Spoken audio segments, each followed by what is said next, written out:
Fran Drescher, I don't know what she's promoting today, but let me see. For more information, Cancer Schmancer movement. There's a Cancer Schmancer movement? Lo and behold, she wants to get rid of cancer. Join the club. I'm sure nobody opposes Cancer Schmancer. I think she's actually gotten this Cancer Schmancer cause so that she can make a run for Congress. I do. Oh, I did hear that she had some political leanings and was thinking of going into public service. Yeah, she is looking as beautiful as ever. Cancer Schmancer. How are you, baby? I am wonderful. Thank you. I see Fran at my gym every once in a while. Is that right? Yes, Once more in a than while. every once in a while. Well, whenever I'm in town. Where are you, in L.A. mostly? No, I'm here about half the time, but I must say I'm not as dedicated as you are with the gym. I've been remiss. I'm ripped. You are unbelievable how you should run see. on the treadmill and everything. You see him running on the track? Hi, Robin. I'm sorry. I totally spaced. Your voice hasn't changed at all? Thank goodness. It's as sexy as ever? Thank you. Oh. Whenever people tell me that, I think, the spell isn't broken. Are you going to be on TV anymore, or are you going to run for Congress? What are you going to do? You want to run for Congress? I don't know. Well, where would you be running for Congress from, since you're here half the time and there half the time? No, well, that would have to change. Where? It would probably be from New York. Yeah. You know, I'm a famous New Yorker. And the way it works is... you don't understand government, though, do you really? I absolutely do. I'm always there. I'm a very, involved... Who has the power to lobbyist and advocate. Who has the power to declare war? Well, I think that it's ultimately the president. Wrong. Oh. It's Congress. See, you got to know. You're gonna. I was going to say Congress, but I think that he can override that. Okay. I think that he can. You know, he How can many veto members? anything. How many members of Congress are there? I believe there's 435. Impressive. That is right. Because I just Wow. got a bill passed by unanimous consent. I know you which don't stop means, talking about it. Well, You're it's very a big proud deal. Of it. I mean, I come from Flushing. What is the bill And if that I you can passed? do it, anybody can. And I must say that there are many other. You are against interested- cancer? Well, what I'm doing is trying to start a movement to ensure that all cancers get diagnosed in stage 1 when they're most curable, by galvanizing and alerting Capitol Hill that the collective vote is louder and more powerful than the richest health insurance lobbyist. You are sounding very much like a candidate. We can all get behind this, right, Robin? Absolutely. No one's going to argue I don't that. think you I'm can a argue with cancer this survivor. one. Oh, bless your heart. Where And do you we're stand having on a big- Iraq? Are you against it or for it? Now, I'm against all war. All war. Yes, Even I'm- the war in Afghanistan, you're against. You know, I think that we need to leave no stone unturned before we resort to marching into what, is war is hell. Yes. And before you use that as an option... That's wise, because if we had used your philosophy, maybe we wouldn't be in Iraq right now. Exactly. Maybe you are Maybe somebody we who could win. wouldn't. Maybe we wouldn't. I say this to people that are getting a divorce too. You're already married. Leave no stone unturned before you get the divorce. You can always get a divorce, but let's make sure that you're absolutely You're right. tried everything. Are you saying you regret your divorce? No, my husband and I are She's the happy. best of friends. The three branches. No, we're the best of three friends. branches of government are. Now I know this. Maybe I should be elected. Hold on. I know. Whoever gets this, Maybe if you don't get this right, you can't run for Congress. The three branches of government are. Well, the House, the Senate. No, those You're way are wrong. No, that's part of the Hold legislature. it, give her another chance. What? Oh, I see. So I knew it was it's a the trick Congress. Go ahead. The Congress, yes. The Congress, So you don't even know the three branches of government. Maybe you can't run. Yeah, Where did you on the learn your spot. civics? I'm being I put on know, the isn't spot. that nasty of me? It is hard to think early Well, in the I'll morning. tell you this much. Fran, if you tell Fran, me Artie's got advice for you. Fran, you could, just go ahead. What is the that? executive Right, branch, okay. yes. That's correct. Artie helping. Go ahead. No, I don't know. I did not. I'm going to tell you the I like answer. Fran. Robin, what's the answer? Executive, legislative, and judicial. That's correct. Oh, isn't that marvelous? Well- Only in America. But only in America. I was going to help more. I But didn't you know I know was what? spell It's- legislative. I don't think that's, Don't you listen. think you have to learn that stuff? if Sure, you're gonna but you know run? what? Now I know it. Boom. If I ask you that question in a week, you're going to know it? Of course. What am I? All right, look. But you know, the thing is, I'm not running for Congress. I'm trying to launch the Cancer Schmancer movement. It's been the launched. day may come when I get into when I run for an elected office, because I do think that at the end of the day, people like myself that are genuine and authentic and really care and aren't professional politicians, I think that there's room for them on Capitol Hill. Not to mention women. You do have a pass, though. You do. do? This will prevent her from being electable? There are things in her past that could prevent her. Yes, that is true. Really? First of all, wonder- you have admitted. I'm a good girl, I am. No, you have a fuck buddy. You've told us that. Oh, dear. Do you still have a fuck buddy? No, not presently. What's going on? I can't. You're not getting laid? No, now I want to. I'm totally in the headspace that I need to find somebody like you, age appropriate, Right. successful, Right. a man that feels like he's entitled to a woman like me and Half not Jewish. intimidated Right. by a woman like me. You have said to me before that, you have masturbated to me. You've told me that. Yeah, but all of these things are okay. I don't think that there's anything No, wrong I'm with not. No, I'm that. not talking about your run for office. With Okay, the which I'm gentle not lady doing right from now. New York, please. I'm not running for office. I'm launching the Cancer Schmancer movement. And Make I've that said known. that you did call me and tell me that you are now looking for a man who is like me, age appropriate, who has money, and who is Not intimidated, right. but See, I feel entitled. you were saying, Howard, come on, let's hook up. No, because No. you're happy Well, with no, that, then that's a I am. beautiful thing, and she's a lovely, lovely But this woman. was 7 You years have ago. a brother? Oh. The fact of the matter is, I should be porking you, is what you said, right? Is that the case? Well, I'll use you as the prototype, but I'm not. I'm I honored. don't. I don't go after another woman's man ever. So when is the last time you had sex? I have to be honest with you. I'm going to say, it was a couple of weeks ago, actually. It wasn't you that did. long ago. So that was the fuck buddy? No, that was just somebody I was kind of interested in. And The black I basketball went- player? No, he's gone out of the picture. He's out. Yes. Who is this new guy? Is he a regular guy or a showbiz type? No, he's a regular guy. Really? And, but successful and Now, did you cut attractive. LeBron out because he lost the title? This is amazing. I wasn't LeBron. And then you have said that you had the best lover you ever had was an Argentinian. man. Yes, that's true. Because- Argentinian men are like animals. They're so Because he would bang sexy. you. They really love a woman. He would bang you while you were on your period. But that wasn't the reason. That was just the point of how much he was into the female, that he didn't get grossed out from that. I'm not And grossed out by that. American men. Oh, really? I would bang you on your period. He's sure. like an Argentinian. I'm very Argentinian. Like a Sephardic Jew. Women are way more uptight about that than I am. I'll bang you no matter what day of the week. Howard, will you I'll bang you come with to, diarrhea. will Listen you- to me. If you okay. had diarrhea and your Oh, period at the stop same it. time, I Well, would bang you. And you were diarrhea. vomiting, I would bang you. What do you think of that? But, How much of a man I am, okay? That's a man. I don't mind the period either. If you had third stage cancer, no hair, vomiting, diarrhea, and your period, I would bang you. Well, you would be a saint, and the woman that is suffering from all of that would be very grateful that you You're not kidding. made her feel like a woman, and God bless you for saying that. Cancer truly. schmancer. Honestly, I'm trying to figure this out. Yeah. I know you're against cancer. I'm against cancer. I mean, Who isn't? Who isn't? Fred is against cancer. But we're I a think. policy-changing organization. There's a lot of organizations out there. What are you trying to that raise money? Are trying to find a cure. Are you looking for a donation? Yeah, you got one? Is that what you're looking for? I Well, don't no, understand. we need to. I'm trying to drive people to the Cancer Schmancer website. Cancer Schmancer website. CancerSchmancer.org. All right. And so you're doing everybody something. can join. It's free membership, and then I can reach you, and we can sign petitions and change policies. Are you doing any showbiz stuff And now, you've or are got you daughters. are you now like a political person? No, I'm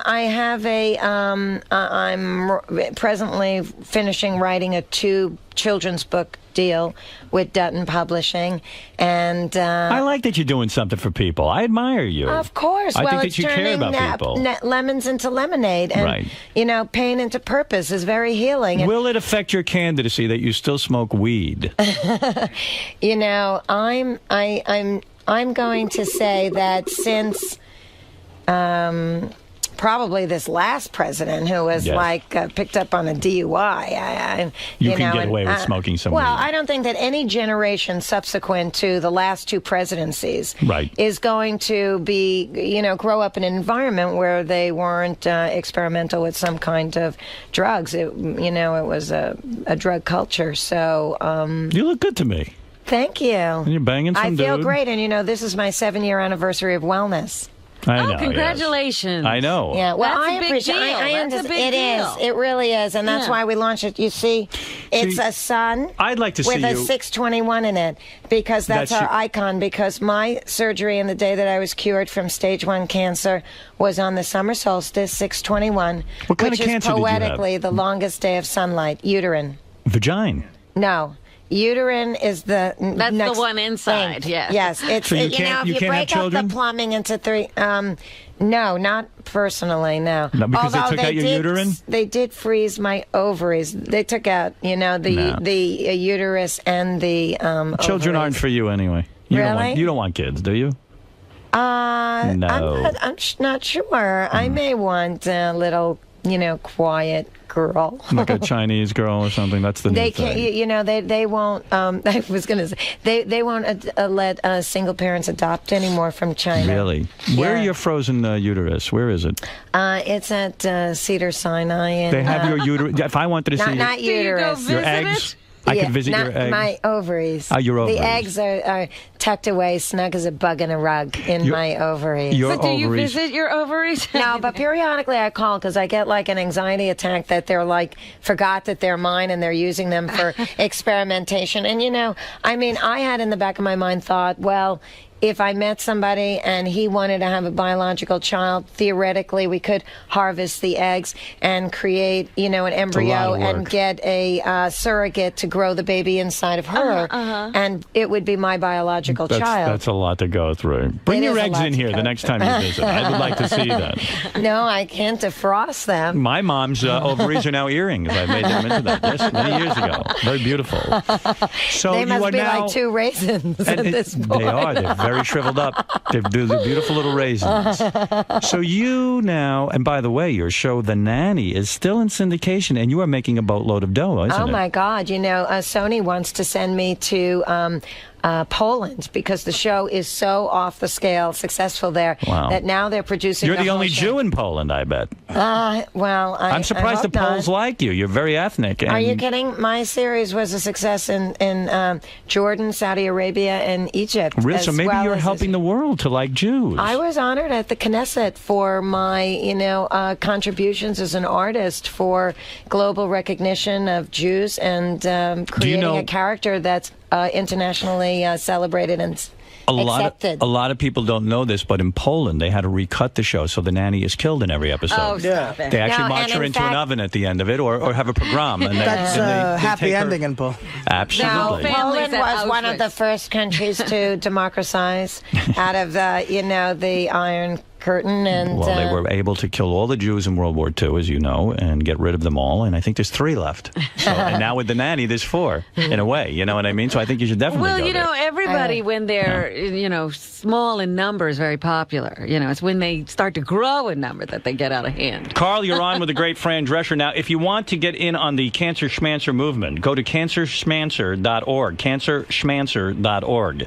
Yes, Carl. Howard. Yes. Yeah, I just want to say, I don't think anybody in New York, if Fran is actually running for Congress, there's no one in New York that, in their right mind, that's going to vote for her. Why? She's a lovely woman. oh my God, I No, think. because Well, you know what? I think that's a California thing. Let the actors run in California for government. I think New York is more sane than that. Well, what can I just interject here? Well, what about running in Alabama then? No. Wait a minute. I'd like to I don't care just. about Alabama. What's this gentleman's name? This is Carl. Carl. Let me just. Good. Let's hear how you do with a critic. Let this me is good. just interject a moment, Carl. First of all, let me set the record straight. I'm not running. I'm launching the Cancer Schmancer movement. Secondly, I think that you're underestimating me. I'm a woman that has already changed legislation. I'm a victim of a violent crime. I'm a cancer survivor. I have the voice of the people, both literally and figuratively. And and there isn't anybody that would be more genuine, more honest, more upfront, or more caring about the people. And what I've managed to do was pass a woman's health bill, the first time in U.S. history for gynecologic health care, that has never been done before, along with some other interested supporters of this bill in the 109th Congress, which is a feat unto itself, that the president signed into law on January 12th. And if you underestimate me, you are doing yourself a grave disservice. You know what, Fran? You don't even have to say anymore. I am totally convinced. Oh, Carl, you're the best. You have totally won me over, Wow. and I applaud you and anyone else who stands up for our health rights, because, like Michael Moore said yesterday, the health situation in this country is ridiculous. Well, look at that. Listen, I was at you the are premiere. a political animal. I was at the premiere for Michael Moore's Sicko yesterday, and the fact that this great and wealthy and powerful country of ours does not have health insurance for every America is a shanda, and must be changed. And we have to really change that and put health care on the campaign trail. If we Americans make this major election a one-topic issue by means of the war, we are doing ourselves a huge disservice on a domestic level, because there are so many problems that we need to handle here. I think she has to run. As the Cancer Schmancer organization, she is we Darth are Nihilus. a bipartisan organization, and I tell everybody, all my members, I don't care who you vote for. Just make sure who you vote for is voting for you. I am Darth Nihilus. Joe, go ahead, in Comac. Hey, Fran Dresser, I think you're beautiful, and what you're doing is great. I happen to work at a hospital in New York City, and a lot of the patients, the female cancer patients I've had affairs with, and I found out that after screwing them, that my sperm cured them of cancer. There's a guy who's sperm. You better be careful, because if that's true, you're going to be bottled and locked up somewhere. That's right. And end up, feeling very raw. Mike, do you have a question for the candidate? Yes, I do. I actually have a two-part question. Number one, Fran, are you shaved or unshaved? I know this. She's answered this. She is unshaved. That's correct. Yes. I'm au natural. Au natural, but you shave a little bit, right? Yes, I clean up, in the upper thigh. My whole entire leg You have is hair on nice your upper and thigh? Clean. Well, whatever. The bikini. Right, wax. Yeah. And your I have second another question. Yes. Fran, are you open to anal, third input? She's answered this as a candidate. She has. She is not open to it. No. Oh, well, then I don't know how you can expect to. And let me just say this, Mike. I just want to say this, since we're on this subject. Anybody that is having anal sex should absolutely get the HPV vaccine, because a lot of rectal cancers that have become diagnosed have not really been connected to Do you the hear this, fact Fred? that it's it very likely could Tell your mom. be the human papilloma virus.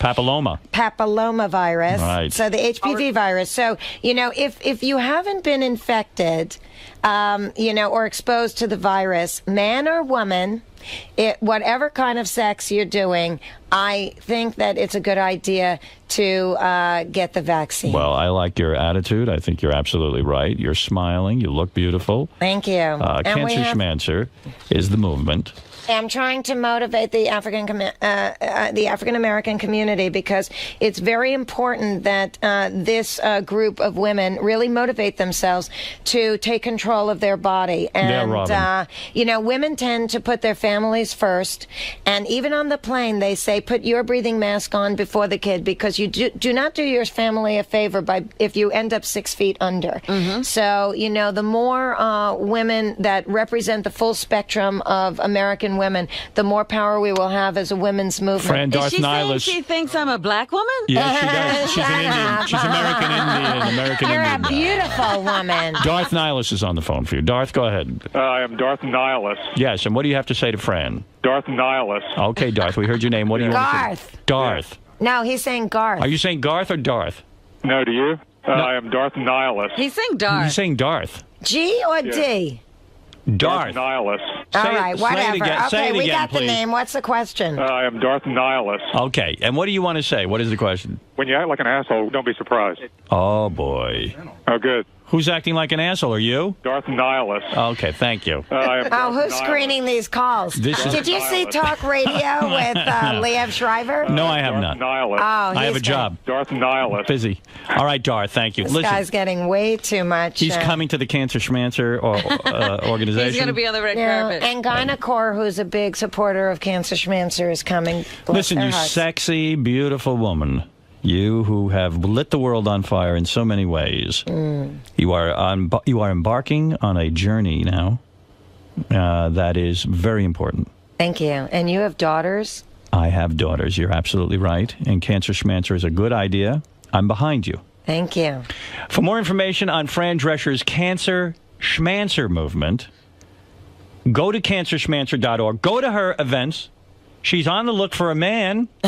She got laid a few weeks ago, but I don't think this guy's the one.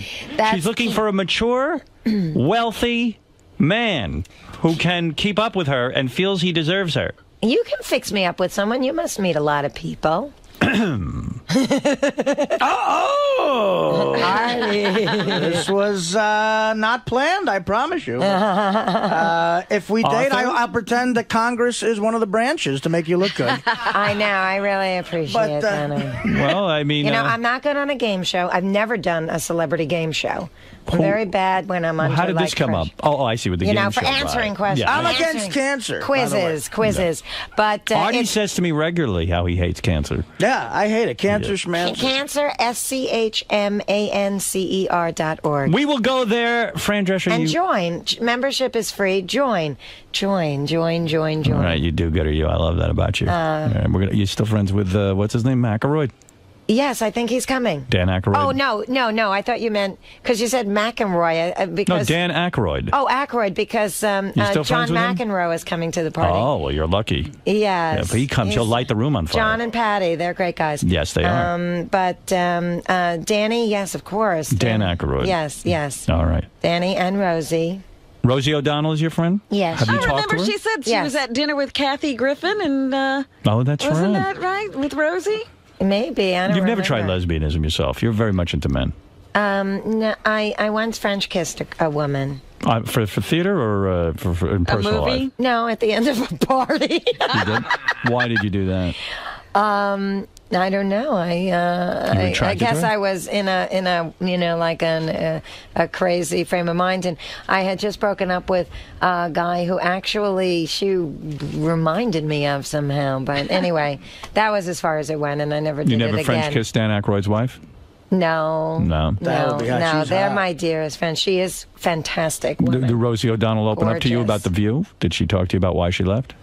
We've talked about it a little bit, but I think that, left. She left like a few weeks before she was supposed Right. to leave Well, she anyway. could It have wasn't stayed. like a big thing. So you don't really know anything Coulda, about shoulda, it. woulda, but didn't. All I right, think everybody's, it's all gone back to a new normal, and that's fine. CancerSchmancer.org. I'm going to go on the website and learn about this organization Thank you. and study it. And for the 5 people in Poland with the TV, see Fran. And I just want to tell you that in the episodes that air in America, she doesn't die after Can each I episode. just say one other thing? Yes. That I was, and I forgot this because I would have said that to Carl, but I didn't need to because I turned him around. But I was offered the prestigious position by the United States State Department of being special envoy for women's gynecologic cancers, and I will be using my international celebrity to speak globally all over the world and empower people women to take control of their body and learn what the early warning symptoms of gynecologic cancers are and what the tests that they can ask their And doctors let's for. remind people that I won the Drake Chenault Award many years ago. Jeez. All right, thank And you. you're being asked to speak nowhere. Nowhere. No one's asked me to do anything. Fran Drescher, you are delightful. And cancerschmancer.org is the place to go. I adore you. There is a successful Jewish man on the phone who wants to date you. Really? Should I take it or not? Take it. All right. Yes, sir. Hello. Keep talking. I'm getting ready to come. Oh, all right. Hang on. Wait a second. You are successful, sir? Yes. No. First Say of all, something- I'm going to... Yummy. Say something romantic to Fran. spit on my cock. Oh, we were ending so well, and then we kind of muddied it up with this fool. Stick your finger in my ass and make a shit throw. Oh, get that guy All off right, the I'm sorry, Fred. I thought it was a legitimate man. You knew better. I did not know. I honestly didn't. Now you have to end it on a sweet note. CancerSchmancer.org, hosted by a very beautiful actress known to us as Fran Drescher.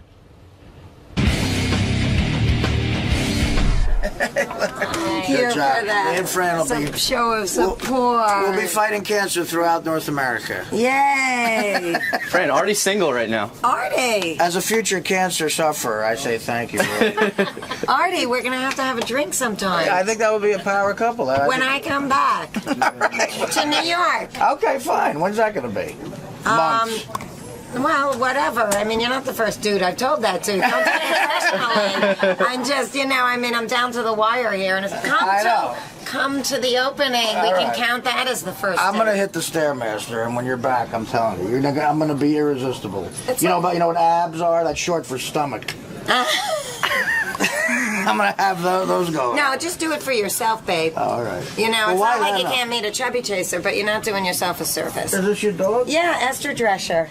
I thought the other dog. Did you have a different dog? The other dog died? Well, she's 6 years old. The other dog You have died another like dog, 6.5 right? years ago. Chester Drescher. Chester, yeah. Now this is Esther Drescher. Well, good luck with everything. All right. I'm telling you. I'm going to tell you because the legs are going to go on you, and you'll be sorry because you'll be in pain all the time as you get older. And then also the organs. This is too much for you to carry. This is not my stomach. This is my liver right here. Protruding. Meanwhile, look, he's walking out with like a thing of food. I've known Ford forever. Make different choices.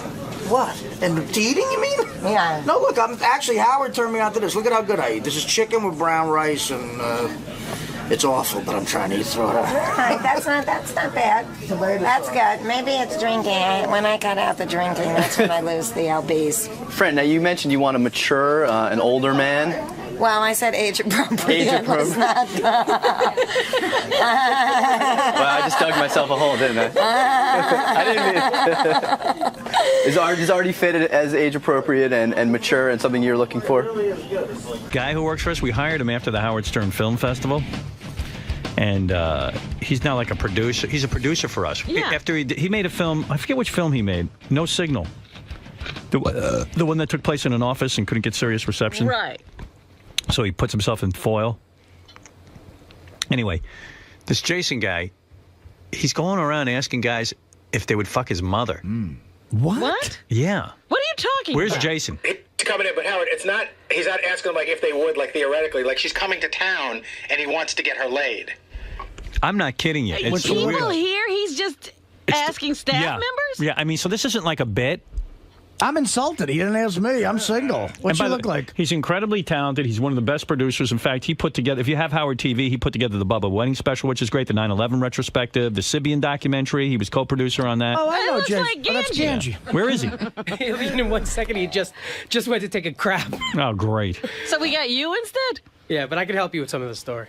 What is his story? He's a weird dude, right? I guess so. The first thing we What notice was is your first clue? he keeps like a diary. Yeah. He carries around, it's almost like a chick diary that he puts like pictures from the newspaper he cuts out. Chick diary's redundant. And like headlines from a newspaper. And he like makes this like thing for every single day. That sounds like serial killer type Yeah, that's stuff. exactly what we think. Is he into collaging? Yeah, that's what it's almost like. He Like puts, little scrapbooking. Yeah, scrapbooking of every day. If like something happened that day, like that's meaningful in his life, he puts it in the book. Wow. I'll tell you, Howard. I'll tell you something that he did with me that really freaked me out. Oh, there he is. He's coming. He was producing the Sibian documentary. Yeah. So we had to come in here and talk about the Sibian. I'm putting my microphone on. And he goes, we went down to interview the guy that created the Sibian. He gave one to my wife and I, and, he's been teaching us how to use it. Oh, and my goodness. I was like, wow, too much information. Jason, hey, how you doing, brother? What's up, man? Jason, why are you soliciting men to fuck your mother when she comes to town? What's going on? Explain this, because this is fascinating to me. Well, it wasn't really soliciting. Lee Garowitz, who's another producer, he's a lot like my dad. Yeah. And my dad died.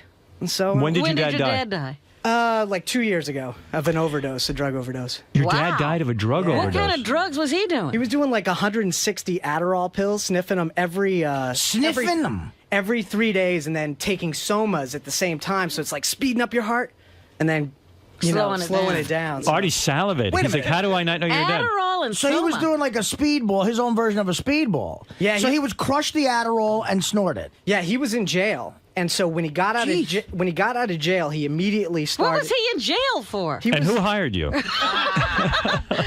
Lord. I have no record. Go ahead. Yeah. So my dad was in jail, and when he got out of jail, What was he in jail for? He was in jail. It was something dealing with like receiving and selling stolen property, and like Boy, he was a bad motherfucker. He was tough. Your yeah. dad was a gangster. A little bit. Like he used to pick me up. I got arrested at a party once, and he came with 2 guns in like a Holsters? wife beater in holsters and like these boxers. Where'd he grow up? Indiana. Uh-huh. Which was really weird, but there were these guys called the 3 Tonys, and they came and solicited my dad. He was running a reclamation center, and they would steal semi-trucks, and then they would come to my dad's factory and ship them all over the world. So your dad was doing. So were you aware of your dad's drug use? Oh, yeah. My dad was constantly smoking weed. He was a cokehead for a long time, but then he just stuck with weed, and then all of a sudden, like, when he got out of jail... Did he learn this in jail, this stuff he was doing? No, he's just a drug addict. Oh, okay. Did you love him? I did love him, but he was kind of a fuck. Did he beat your mom? No, never like that. They have a very loving, very open sexual relationship. Open? What do you mean open? Like there would be people who come over to our house and fuck. They swung. You could tell they were never open about it with me, but there was some stuff that went on in our hot tub, and no wonder you have a diary. Man, oh man. Your mom must be sort of hot if, like, she, Man, for a 53-year-old, she's a nice Oh, piece she's of ass. 53, huh? Yeah. Fuck that. All right, go ahead. What does she look like? Do you have a picture of her? She's on Match.com. I don't have a picture with me right now. No. Hey, she misses your dad, is what you're saying, and she needs it. Yeah, she needs it. Yeah. You mean she confessed to you that she hasn't gotten laid? And No, she gets laid. She does. No, I just want to, get her somebody. I want her to have a good time. Lee's got a good job. And Lee works for Howard TV. How old is Lee? He's here. Lee's 36, I think. Oh. He also Really? asked Greg, our camera guy, who's 26. Yeah, Greg's pretty young. Well, how do you ask people? Like, what do you say? Maybe I'll fuck your mother. Well, that'd be awesome. Please do, Dad. Love to have Howard Stern as my stepdad. I just, half of it's, I'm joking around a little bit, but it would be cool if my mom could get some cool action while she was here. Are you sure she'll do them? I mean, was she put out? You know what? If you asked her, no, but she would because she's a swinger. Yeah, she All likes to you have fuck. to do is go out and have a couple of drinks. They were nudists, like would go to hedonism and like eat dinner nude, and everything was naked. How big is your mom's titties? No, I don't think she has big titties. I think they're like A cups. Will she do black eyes? I think so. Yeah. I mean, I don't know. I never saw her do a black eye. You have a guy in mind who works here, Lee? You said? Well, Lee works here. Who's Lee? Where is Lee? Oh, here's Lee. Lee. Lee looks like your dad? No, he's a dirtball like my dad. Oh. Like he's one of the like your horniest dad. guys I've ever met. You gonna fuck his mother or what? I will. You will? Yeah, I mean, he showed me the picture on Match.com, and for some reason we couldn't log in, the whole thing, so it was like a quick picture. If you fuck his mom, will you record it? To tape record it? Yeah, if she's okay with it. I just want what I want to happen is like we come into work one day, and he calls me dad. That's just like my fantasy. We should call that Nick Manning dropping loads guy. Yeah, that would be awesome. Would she do You him? would like That her to would be meet awesome. him, huh? I don't care. When is Listen, your mom coming to town? She's coming to town the 20th. 20th of May? Yeah. So can we bring her in and I'll have Nick Manning come in? I don't know if she... I think, like, if she heard me talking about it, she'd be embarrassed, but she's a freak, so Yeah. who knows? He said that there's a chance she might ride the Sibian. He said, Really? He said you would ask her to find out. I said I would ask her to find out, but I'm not being near. I'm not going to control it or anything. Dropping loads all over your mom. Dropping fucking loads all over your fucking glasses. Does she wear glasses? I hope. She does. You imagine I get Jason's mom to fuck Nick Manning? Wow. That'd be pretty incredible. Yes, you nasty pig. I hear that from the guest bedroom. There's your mom. Dropping loads all over your walker. Choke on it, baby. Deeper. Yes. This is a weird show. Fuck your face. Fuck your face. Yeah. Suck it like you fucking love it. Oh, yeah? Yeah. Oh, yeah. fuck. Oh, dropping fucking loads all over your face. Oh, yes. Nasty. Imagine he's with your mom. And he's talking like that. Ugh. That doesn't gross me out that We should all bang your mom and then let her evaluate us. That would be awesome. Jay, didn't your parents used to have sex on your bed growing up? No, okay, I used to get laid every day before high school. My girlfriend went to a private school, so she would come over on her way to private school. We would fuck, and then she would leave. No kidding. That was the only nice thing about having his parents. I think. Every day before high school you got laid? Yes. No kidding. That's amazing. Like 7 o'clock in the morning, every morning. And she was loud and filthy. And so what would happen is my parents hated her because she was a nasty bitch. But so they told me I couldn't have sex in the house anymore. So we had a barn, and I built a sex room above the barn with like mirrors and Cool. weird stuff. See, that'll motivate kids. Why go to school, though? It's like your whole motivation in life is to get laid. Right, If and it's he's getting it before school every morning. What is it, Gary? Do you want to ask Jason? Don't you have an interesting story about how didn't you have your identity stolen once? Oh, from your dad. Can you talk about that? Oh, your dad stole your identity? No, my dad charged up like dirtball. 50 grand in credit cards under my On name yours? before he went to jail, and then he died. So, and you got left with the debt? Yeah, well, basically, Wow. I filed bankruptcy on it, but it really screwed me. You know, that's the worst way to start my out to try to God. like, catch up. Wow. What a scumbag. Yeah, that was kind of shitty. Did that to his son. Yeah. And did he ever apologize? You know what? He didn't. He didn't apologize for that. I don't You're my think he kid. was sorry. I don't think he understood what he was doing. He was so messed up in the head and like addicted to so many different things. And your mom loved him even though he was this messed They up. had like a really loving relationship. They really cared about each Wow. other. That was what was weird. The house was filled with love and sex And Adderall. drugs and everything What else. was yeah. it? What officially took his life? Snorting Adderall? He was doing so much. It just over time, one night they went out and he tire blew on their car. And he came back. They had to walk back to the house. Right. And at that time, he was like eating tons of bacon and like drinking tons of alcohol. That'll and do it, doing all the bacon. Yeah, so drugs. he just burned out his heart. I think the bacon did him in. He walked in. I think my mom was taking a shit or something, and my Oh, that makes her dad sexier. was like, I don't feel well. He's like leaning over the thing. She came out. He was on the floor, and she had to try to revive him, but he was dead. How old was he when he died? 51. Wow. 51. Do you think your mother, and look, we're laying this on the table here. Do you think your mother completely wiped before the paramedics got there? Or do you think she had a, So a you're saying- dangling participle? So you like it's not a weird thing for you to walk up to some of your coworkers and ask them if they'll fuck your mother? I mean, It seemed natural to me. He seemed more than happy to do it. So what happened? Like, did you say, "Yeah, I'll do it"? Yeah, I mean, I said, well, he said he even invited me to see her picture. So, I mean, it's He's sort of like shopping her. just like a lot of, I think, younger guys like me, it's sort of a fantasy to, sort of get this older broad and have her just sort of throw me down on a bed and tell me what to do. And it's better to have it be, his mom. So when's this all going to go down? In May? no. See, I don't know if it's gonna. I haven't talked to her. it's about going this. down. The thing is, she's a very young acting lady. It is weird that like you want your mom to get fucked. There's some sort of And weird. by guys you know. No, listen. I want my mom to have a good life. She's had a really, really rough life dealing with my dad, and I just want her to have fun. Right. That's it. I mean, it's nice, but Lee it's looks just like weird. a barrel of laughs. Yeah. I can promise you I'll be a better dad to you than your dad. Right. Hey, it could be a lot worse. I'll tell you one thing. There ain't no other guys who work on the show ever offered me their mom before. None. Ganji never offered me his mom. She's kind of hot. Yeah. Is your mom hot? And I will never offer you my mom. Yeah, I told Ganji, he was like, I would never ever let Lee fuck my mom. I don't think I could look Lee in the face, even if Lee If he was fucks banging his mom. Yeah. I don't think I could look Lee in the face. What is it, Doug? I should get a This raise. is just the tip of the iceberg with this guy. He's got so much stuff. He has like, he's into acting. So one of his characters, but I'm not sure if it's a character or not, he dresses as a drag queen. And he has this character, he has a whole MySpace page called where do you- Shannon DeSalvo. Look at this. Oh, there you are. As a woman. She's hot, right? What's up with that? Well, that was one of I did 2 entries for the film festival, and that was the other character.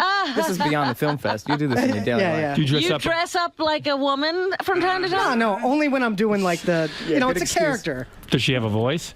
Yes, do you want to hear it? Yeah, let me hear your voice. Let me hear. Go to What's her name? Shannon? Shannon DeSalvo. All right, let's hear Go to it. Gary preview page 2. Yeah. Far right column towards the bottom. It's in dark gray. Gary, preview page 2, dark blue. Dark Dark gray, gray. far right column. All right, this is the living room. Lots of fun stuff happens here. A lot of times I'll do a gang bang or a Felch party. A Willy Wonka party is where everybody... Wow. Convincing. What place did you come in the film festival? I think I was 6th. Right. Wow. Yeah. Trying to remember but your not with name. that film. No, his film The other was one. The Office Party. I'm trying to remember your film. The beans and the dick sucking? The dick sucking bean? Oh, that one. Is your mom in that? No, Yeah. she wasn't in that. But you know, when you're in high school or you work with peers of yours, guys, to say, I fucked your mother as a joke, this would be real. Yeah. Thomas, you're on the air in Selvin, New York. Hey, now, how you guys doing? Hey. Not too bad. Hey, hook me up. I'll do it. Well, we evidently have a lot of guys here who are going to do Yeah, it. apparently you can get a line going. Does your mom swallow? Probably, yeah. Is she into bukkake? Because we could. You know, put together I've a whole never thing. I'm going to drop loads on her. I've never asked her, maybe. If I was single, I think I'd fuck your mom just for the goof of it. Just say it. I wish I was a little earlier. Maybe your mom wouldn't even want me. I might be too old for her. She might not No. see me. You'd fit the gig, yeah. Brian, you're on the air. Yeah, this dude's fucked up, man. He's turned on thinking about his mother fucking other dudes. I'm not turned on, asshole. I'm turned on. You're sick in the fucking head, man.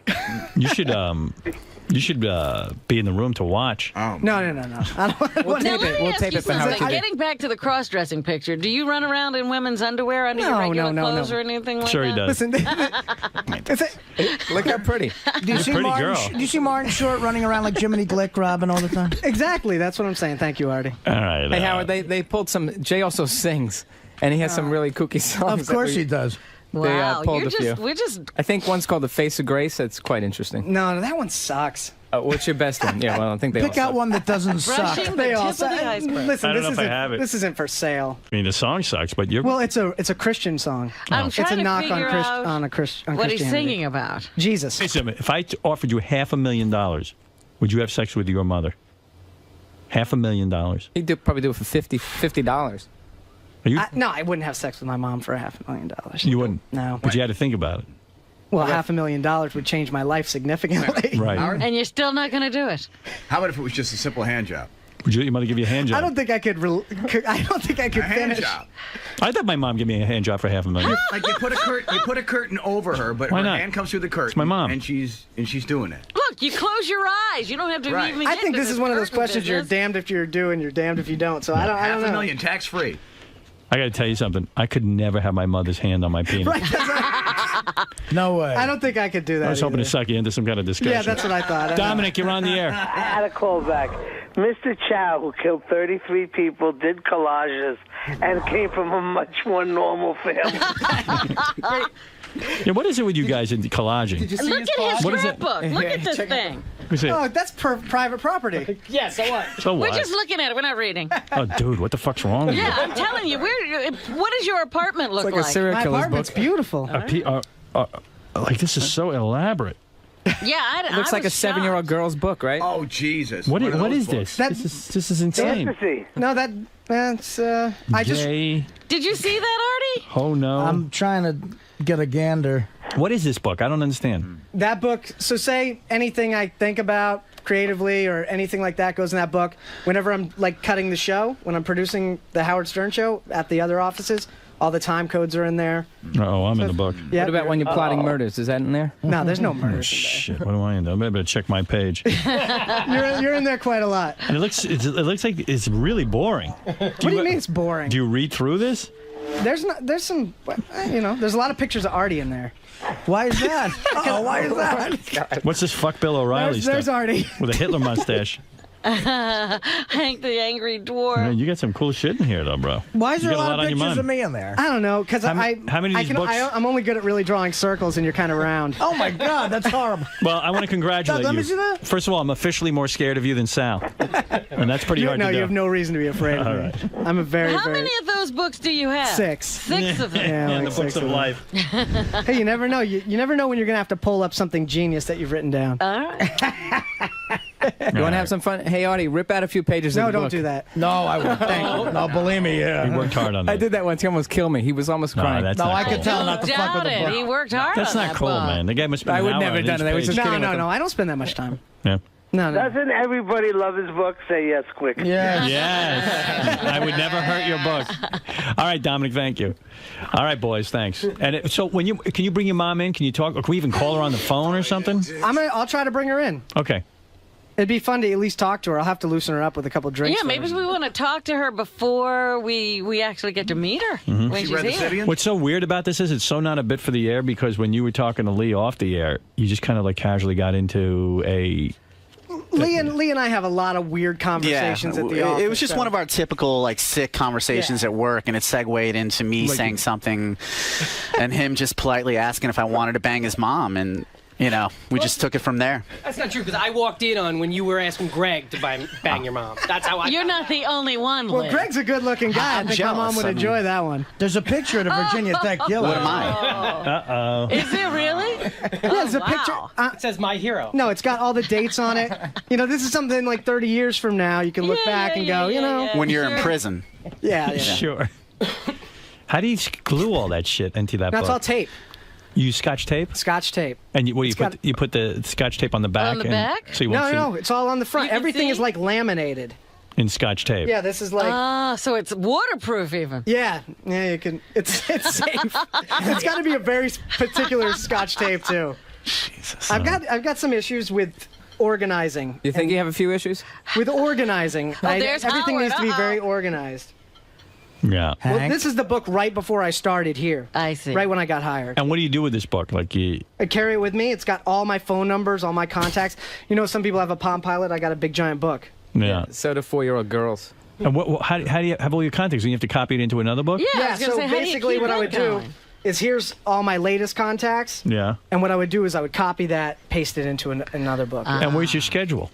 My schedule? Yeah. My schedule I do on the computer. I see. All right. But this is different. All right. Thank you. Very strange. Who's so busy that they have to do that? Like Why don't you take up a hobby, man? I got Play chess. Play chess, man. I got plenty of hobbies. I'm too busy. I work for Howard TV. You got a girlfriend? I got a wife. Oh, you got a wife? Yeah, Okay. she's in the book. You got kids? Let me see. Let me see. She's really cute. Oh, she's cute. And she's normal. Let me see. She's Minnie Driver. She's very cute. Yeah, she's Does right she know what you're up to? Oh, yeah, we're very in love. She's right next to me. So Don't have kids. They do have a Sybian at home, by the way. Right now. Yeah, you told us that. You Maybe put we your- ought to talk to You his put wife. your wife on the Sybian? Yeah. How's she like it? She likes it. And what do we you don't mean you use need- it all the time, though. Does she actually insert? No, she hasn't done that. Have She you? just sits on that little... She just sits on the nub? Yeah. The insertion's kind of intimidating to a lot of women. Hey, Jay, be honest. Have you ever sat on Sybian? No. I've sat on it when I was showing Richard and Sal how to use it. Okay. All right. Thank you, Jason. All right, thanks a lot, Did guys. you have a closed relationship, or is yours open too? Oh, no. I don't want to be anything like my parents. All right. Yeah. So you can't get any Adderall? Can you bang your wife? No. All right. Ganji can definitely not bang my wife. All right, thanks, bro. Thank and you. bring your mom in here. We want to meet her. I'm going to try to... I'll call I'll her get her right dates now. on the air. We'll do all kinds of shit with her. All right, cool. We'll get her into That'll all be kinds of weird Nick outfits. Manning everything. was a good idea. Sweet. Is she thin? Yeah, she's thin. Good. All right. She probably has some old people fat on her, but Yeah. We'll don't worry. We'll get her clothes off. Old people fat. because it kind of like adds two up. 53-year-olds. Calm down. Yeah, right. Come to think of it, I'm 53. He just went old people fat. There ain't no old people fat on me, You bro. don't have old people fat, but you haven't had a baby. Oh, you don't Yes, know that. he did have a baby. I'm a big baby. All right, go ahead, leave now, and forever hold your peace. Thank you. Thank you. I got to take another break. What Where cunt? do we find these people? What? When you pay what we pay, you find all kind of weird people. Jay. You were totally going to bang my mom. No, I wasn't. Lee, you've got your work cut out for you, clearly. Well, it seems like 5 fucking people hopped in front of me on the list. I'm a little pissed off.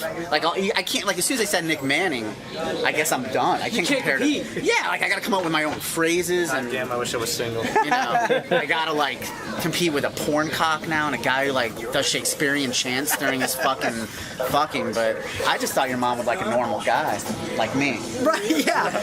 I mean, I think she would like you conversation-wise. I think you guys would have a good relationship. Yeah, I'm a smooth talker. You are very, very smooth. But Jay, it sounds like there might be a dating game for your mom now. This could take on a whole new life of its own. I hope my mom's down for it, because she needs to step it up. I mean, how often do you get a chance to be on the Howard Stern show and have him try to hook you up with a date? That's true, and get laid, right? That's not bad. That's not bad. He was also kind of sort of analyzing you as a person. Was that kind of weird to reflect on yourself and realize that you have maybe some weird traits? First of all, Greg,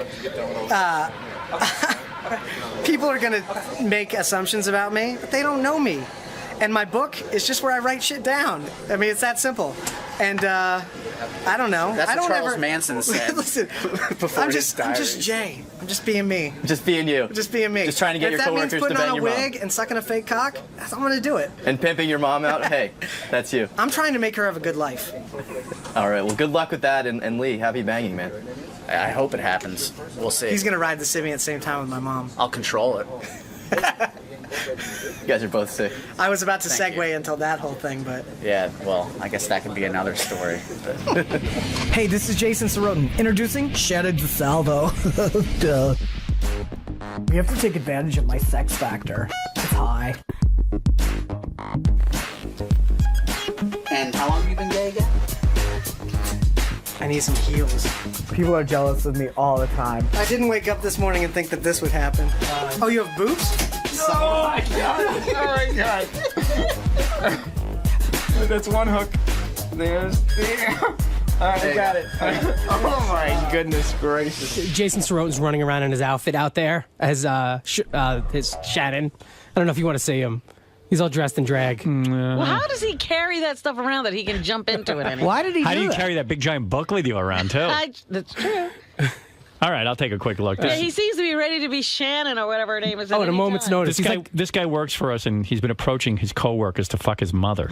If you could believe it, but we had him on a few minutes ago. And he's serious. And he also dresses as a woman sometimes. Oh. You carry that stuff with you? Doug brought it in. How does Doug have it? It's creepy. Doug brought it in. I don't know. That's funny. Well, it's my outfit. It's sexy. Is that the voice? The guy's in drag bit. Yes, it works. Martin Lawrence did it and made millions. How much are you making exactly? He's bankrupt. I'm making nothing. I don't know what to do with you as this character. I think you should kick me out. Or make me ride the Simeon. Get out. Ride the Simeon, good. Oh. Goodbye. Goodbye. Oh my goodness! I gotta get out of here. Yeah. Shannon, how was that in there? That was fantastic. What do you think about Howard? Was he? Seriously, he's worth $1 billion, trillion. I'd totally do him. Bye, Shannon. Bye. Scott, come here. That's harassment. I'll hit back. I'll hit. Get out of here. If you're gonna hit something, hit that. You're fucked up, dude. You are really fucked up. You are. Whatever. I lose all respect for you. I'm rubber and you're glue. What? What? I'm so fucked up. I need 3 days a week. Hold on, let me grab my pole. Ooh, pickles.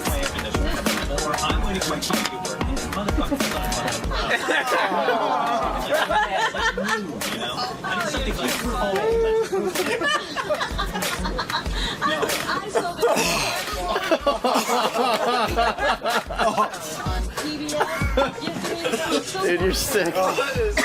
Memory even. I don't even, think about it. Anyway, so we'd have him on the show, and the weird move there was that a lot of times his publicist or somebody would call a lot to have him come on the show. Oh. So you and I were on the air, and I said, gee, Kevin's publicist is calling a lot. Something to this effect. This is 100 years ago. I said, geez, it's a little much. So he took that as a great insult that I, that I revealed this. Oh, dear. And he made the announcement that he was never coming on our show again. Oh, okay. And I was like, oh, okay. I guess I insulted you. I didn't mean to insult you, but all right, you're insulted, and that's the way you tantrum. Why don't you just call in and say, hey, what's going on? But whatever it was, fine. He agreed. He agreed. He's the one who stopped coming on our show. Right. I didn't stop coming on the show. I didn't tell him not to come on the show. He just made a decision. I'm never going on that show again. And then he would do, I guess he would do the Opie and Anthony show. He would do the Ima show, according to what Joy Behar has him on coming up Friday. And she sent me a piece of video of him talking about me. Okay. And so he would go on these shows, and he wouldn't really badmouth me, but he'd give me the backhanded badmouth. You know, he'd go, oh, I'm not feuding with Howard. First of all, he is feuding with Howard, but I'm just not feuding back with him. I didn't even know I was in a feud with him. He didn't want to come on the show. Who cares? Who gives a fuck? First of all, I don't really have directors on the show. The only one like I'd have on is like Ron Howard, who's known as, Opie, and he's also known as Richie Cunningham. Yeah. He's well known. He's like Alyssa Milano, He was known more for his acting, and now it's kind of cool that he's a movie director, and he's done some incredible movies, incredible mainstream movies. And I don't really have directors on all that much. I had Ivan on a few times because I know him from Private Parts, obviously, and I have a tremendous affection for him. James Cameron. I had him on once. I wish he'd come on again. I mean, this is the guy who made Avatar. That was like a huge thing. And Terminator. I don't know what Kevin, Kevin makes small movies, and it's fine. I got no problem with that. I actually looked at one of his movies the other day. Didn't even realize I was watching one. It was called Cop Out. There you go. Good for him. So, he decided not to do my show anymore. So he hasn't been on in years. And so it's been so long that I didn't even remember any of this. I am telling you what Gary told me this morning about the whole thing. And so, like, he didn't come on, and then he'd go on these shows, and they'd ask him about me. And he would say, in a backhanded kind of way, I don't have a feud with Howard, but, I really like going on shows where they let me talk. Treat me with respect. And treat me with respect. So what he's saying is, my show doesn't let anyone talk, and my show doesn't treat him with respect. And I wasn't aware of this, and it's fine. I don't have any problem with Kevin Smith. I think he's a very talented man. He wrote a script for a Superman that I thought was tremendous. I went on the air and talked about it. I don't know. I don't do that for everybody. Right. But, there was no pleasing him. He's obviously got a bug up his ass. So anyway, he stopped coming on the show. Fine. I somehow my career succeeded without his help. And anyway, out of the clear blue, like 3 days ago or something, he calls up Gary and announces that he wants to come on the show, and he's free on Wednesday. For this Wednesday, yesterday. He's free in 3 days. So Gary comes to me and he goes, listen, we're all booked up, and Kevin Smith wants to come. I said, well, and he goes, and maybe it'll be interesting because you guys have been having a feud. I said, listen, what's interesting, I'm not in a feud with Kevin. I don't know Kevin all that well. I tried to develop a friendship with him, and it was awkward. I mean, he started over and over again with, like, why'd you have me to your apartment? I don't know. I thought maybe there'd be a friendship there. I don't know. Just being nice. I was just being nice. And he called after 7 years, decided, I want to be on the show, and, clear the decks and let's go. And I said to Gary, well, if you're booked up, I mean, I don't think it's all that interesting to the audience that Kevin hasn't been on the show in 7 years because he decided not to come on. Nobody was saying whatever happened to Kevin. Yeah, I mean, and quite frankly, I really don't even know what he's up to. I'm not aware of him all that much. I'm sorry. I mean, the ridiculousness of it is that I'm mad at Kevin because he doesn't put me in his movies. I mean, so now so now it became a thing where he was telling people Howard won't put me on the show. And then he started, Howard's a bully, he's been saying. And I'm like, how did I bully this guy? I don't know. I'm a bully. He started attacking like a tantruming child who says, I can't get on the show. I'm going to attack Howard. And that's like me saying, I'm going to attack Kevin because Kevin hasn't put me in his last 5 movies. I mean, I don't know. All right, and it's like calling and saying, all right, I'm ready to do my close-up. Yeah, and I mean, like out of the blue, like he's ready. I'm not. I mean, I'm sorry. Forget it. I'll be on the set in 10 minutes. I didn't know I have to be attacked in some weird way. So anyway, when I went on Twitter, everyone was like, you've got to have Kevin Smith. Like, I guess his fans were, you got to have him on. I go, I'm sorry, we're not having him on. And he's happy doing shows. If he's happy doing shows where they're going to let him talk and not ridicule him. Why come here? Why come here? Because we could probably say something that might be offensive to him. Get him all upset. Right. I don't want to do that. Listen, I really am not in a feud with the man. Gary told me that he had been calling quite a bit. And I don't know, is that such a bad thing to say? And I said, hey, we got to space out the visits. No, this is what I can say. He never called me, but his His people publicist. That's what I explained. Yeah, but he took it very personally. Right. So, okay, I'm sorry. If that's offensive, what can I tell you? I apologize, but, that's the way it was. Well, do you think it was a situation? It could have been a situation where Kevin said, to his publicist, I'm going out, I'm doing some publicity, want to do Howard, want to do this, I want to do that. Maybe. And the publicist was really trying to make it happen. I don't know. How many was he really calling a lot, Gary? Which time? The publicist back 7 years ago. Yeah, I mean, well, he had a lot of, he does a lot of stuff. He does talks, he does movies, he does comics. Right. So we would get him pitched fairly often. Right.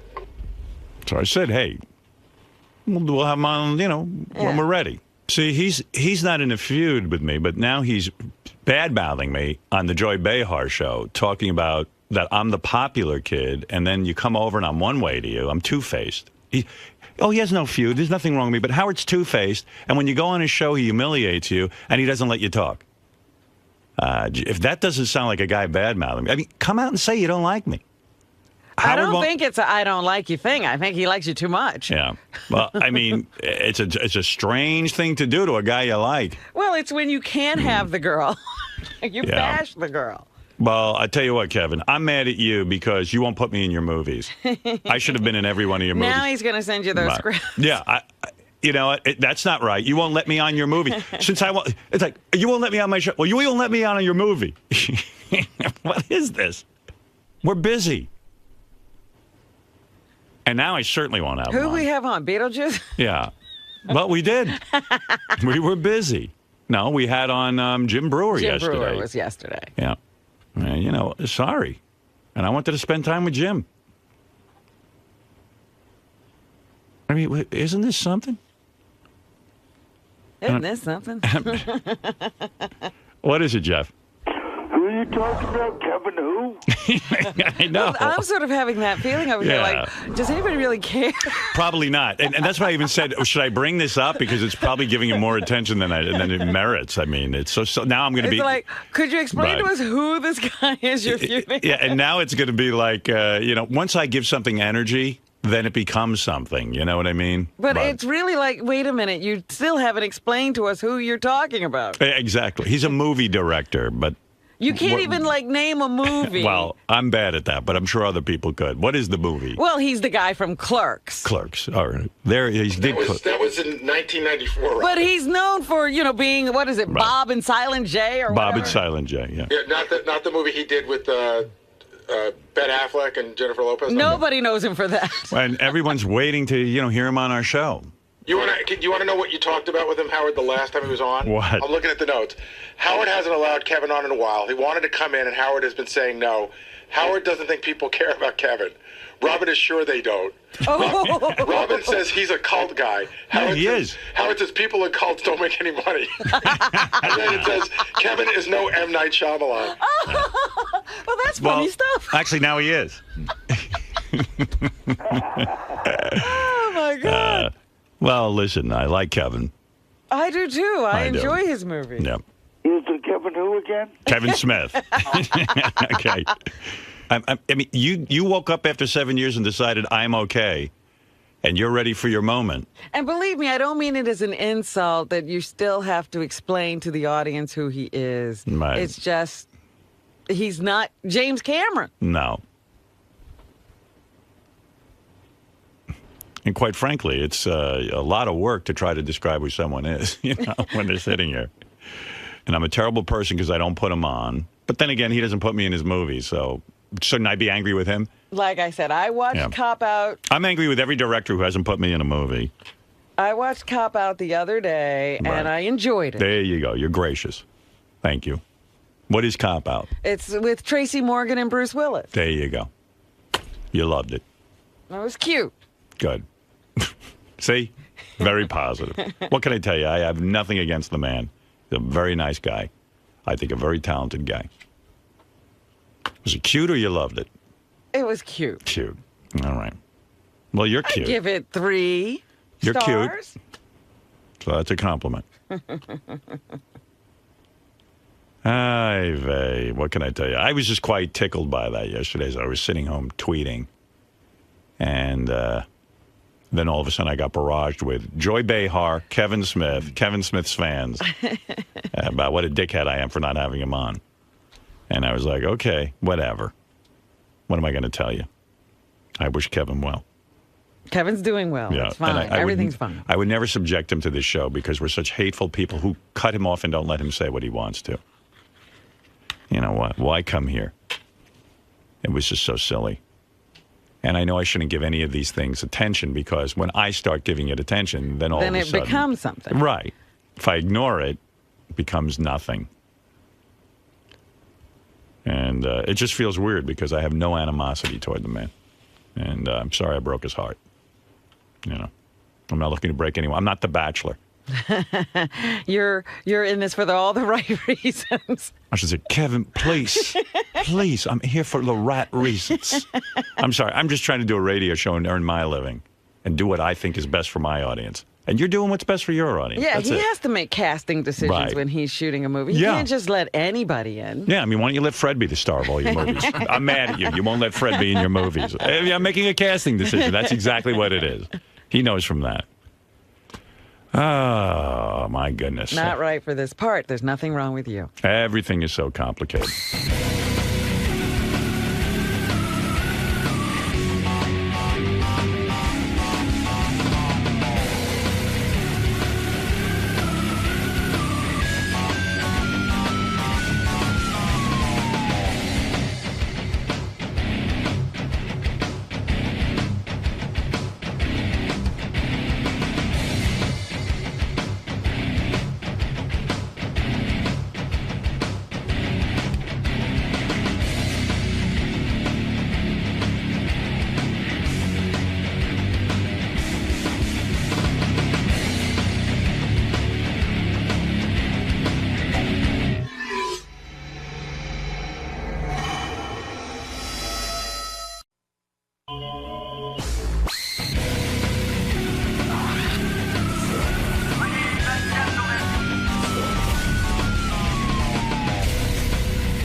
I want to talk about Bill Murray.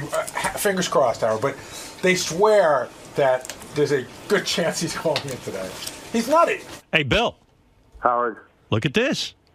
Bill Murray. You know Robin. I met Robin once over by the river. No, actually, we danced together once. How do you forget a moment like that, Bill? We were backstage at a concert. Steve Winwood. I don't remember that. How do you forget a moment like that? Oh, Bill, we were having such a moment. And what was Bill doing? Did he? He was backstage on the side of the stage listening to the Stevie Winwood concert and dancing, and we were sort of dancing next to Slow each dancing other. or fast dancing? Fast dancing. How far did you get with her, Bill? Did you kiss her? Did you feel her up? See, I just remember this one time down by the river. Ah. I don't remember the river. What was I on? Oh, there was some sort of a something. I remember temporary trailers or something. There was some sort of a show over by the waterfront on the river there. It was on the waterfront.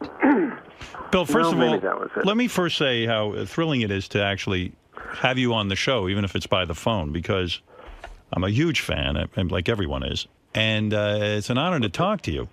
Well, where are you doing your show from? Whatever happened? You used to be around, and then you went away. What I happened? disappeared. I'm now in hiding. Where do you do your show from? I do it in New York City. Weren't you doing it from Philly once, or am I imagining that? No. I used to be on in Philly. We had a syndicated show. And we used to visit there every once in a while. And we would visit, but we do the show from New York. Where are you? I'm down south. What are you doing? You sound miserable. No, I just was watching the news, and it's kind of, goofy news. Were you getting depressed? It's not depressing. It's just that you find these things out so much faster. Like it's first, Egypt is already over and now it's Libya and New Zealand. Right. Yeah, who can keep up with it? And Wisconsin. And I don't, you got to pick one. You got to pick one to be interested. Which way are you going? Wisconsin. Okay. Bill, are you tortured by show business? No. I sometimes get that feeling because this is all based on nothing except from what I read, and I get bits and drips and drabs because, like, whenever I see something about you, I'll read and make sure I'm up on it because I'm always curious. But you always seem to me to be like one of these tortured artists. Like, you hate Hollywood. You don't want a manager. You don't want an agent. You know, you don't go by any traditional rules of the business. You don't live in Hollywood necessarily, do you? Well, hate is a strong word. It's just what you need. There's a lot of like I only lived in Los Angeles one time, and it was for about 9 months. And they have flowers that bloom at night. There's night blooming jasmine. That's really the high point. That's really about as good as it gets. But it's just too crowded, and the quality of life isn't so good. I always like, I come from Chicago. Right. And if you're an actor in Chicago, you've either got to go east or west. And so I went east, and I ended up in New York, and I like New York. I mean, I like the energy of it. In Los Angeles, you have to be sort of a self-starter, and I'm a basically lazy person. So I needed to bump into people to actually have, thoughts enter my brain, sort of creative ones. Do you think that there's something unusual about you that most people who are in your business, filmmaking, they would almost be paranoid not to have a way to be reached? You've completely secluded yourself. In other words, I mean, I've read every famous story about you where you'll get offered a movie and for months you won't even hear about it because no one can get a hold of you and no one can get a commitment from you. Well, I'm on your show this morning, so it's not like I'm in deep hiding. It's not like, Bin Laden or anything. But it's, I've just found that, if you had an agent, your agent will say to their secretary, get me Bill Murray, call him. And they will call your house, and they'll let the phone ring forever. Right. Forever. And you're sitting there in the house going, I don't want to answer the phone. And the phone will ring 79 times. And you think, what kind of person would do that to anyone? And it's just someone that is afraid to walk into the office and say, I can't reach him. They'll let it ring until lunch. But I would think you would want the offer because let's say it's a great movie. Why don't you want to answer the phone? I mean, I've heard you've missed out on actual good movies because they can't get a hold of you. Nah. Not true. Well, you tell me the good movies I missed out on, and I'll let you know. There's been a couple that, would have been, that I knew were going to be good movies, but, I would trade the lack of irritation for the odd movie. I don't think I've missed anything. I think if people really want you, they find you. So right. And how does one go about finding you? In other words, if there's no publicist to call, let's say I have a script that I think is great for Bill Murray. Well, Howard, you're just going to have to devote the rest of your life to doing it to that. I have to chase you down. Yeah. No, but I think that's interesting that he says if they want you, they find you. There's very few people in Hollywood who think somebody's looking for them. That's true. Well, and that's a thought. Well, I'll tell you what. I read a story about, like after Saturday Night Live, the thing I read was that even originally Ghostbusters was written for Belushi. Belushi died, and then they said, hey, let's get Bill Murray. Uh-huh. And then after the huge success of Ghostbusters, Bill was offered, this is crazy to me, you were offered the role of Han Solo in Star Wars. I don't know. Maybe. You don't remember that? I never heard that one. I like the job Harrison Ford did. I'm happy with him. I hear these stories all the time. It's I was offered the Pope, being Pope too. I turned it down. They just couldn't reach me. I mean, that's really true. You've only heard that story, but you never heard someone say to you, "I want you to be Han Solo." Well, the papacy can be a hassle. I've heard that one lately, Han Solo. I heard Batman too. But these are all just. Do you think you're a genius? No. I mean, genius. No. I mean, I'm pretty good at what I do. I'm as good as anyone in my neighborhood. Was the highlight of your career Saturday Night Live in the sense that you got to go on every week and do a comedy sketch, get it right on the air? I mean, movies maybe frustrate a guy like you. You're so good at improvisation. No, movies really suit my attention span. You've got to do a take for 90 seconds or so. That's about as long as I can hold it together. But Saturday Night Live was really, I won't say anything about it except it was great fun. It was? But I was just still, I was just getting better. It was a great education, Saturday Night Live. Just like Second City was a great education. So that's really the, if any, calling someone a genius is like, yeah, right. But I really had great teachers and great education. So when I came out of those two places, if you really did Saturday Night Live for a few years, you can pretty much do anything. Yeah. And the Second City thing on top of that, it just made you very, sort of responsible for what you do, and you don't take yourself too seriously. So. Were you in that same weird boat that when you got to Saturday Night Live? I remember your boat was the weirdest because Chevy left, you had to take over, and everyone hated you at first because they just wanted the original cast and no one wanted to give you a chance. Do you recall it being like that? Well, like you say, hate is a strong word, right. But, there were a lot of people that were funny on the show. I was basically the second cop for the first, few months I was there anyway. Right. So it wasn't like anyone was getting, was losing sleep over me. But was it a horrible experience and pressure to sort of have to prove yourself to the world and say I'm worthy? It's not dissimilar to like when I first went into Second City, when you're the new guy on the stage and no one wants to work with you because you're an unknown quantity. They want to just work with the writers want to write at Saturday Night Live, wanted to write for the people they knew. They didn't know me. So did you end up writing most of your own material?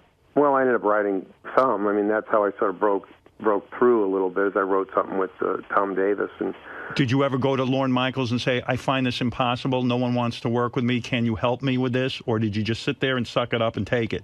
Well, yeah, I mean, what are you going to do? He's got other things to do than worry about me. That's a good attitude. Yeah. I would have gone crying and say, no one wants to play with me. You're an emotional slob. I am. Yeah. Do you like Lorne Michaels? Yeah. Yeah, he's a complicated character, and he really has gotten really, really good at that job. I mean, as good as he was back then, he's a million times better at it now. He really is good at the job. And because his strength is he finds people, puts them together, and keeps that show on the air. Well, he keeps the people together, which is really the hard part. I mean, there are infamous people in the comedy world that had all the talent and alienated them, and they went away. But he's managed to keep good people, good writers, good actors, and good technicians. I mean, good cameramen, good lighting guys. That's a tough building to keep all the best guys in one room. Do you still watch the show?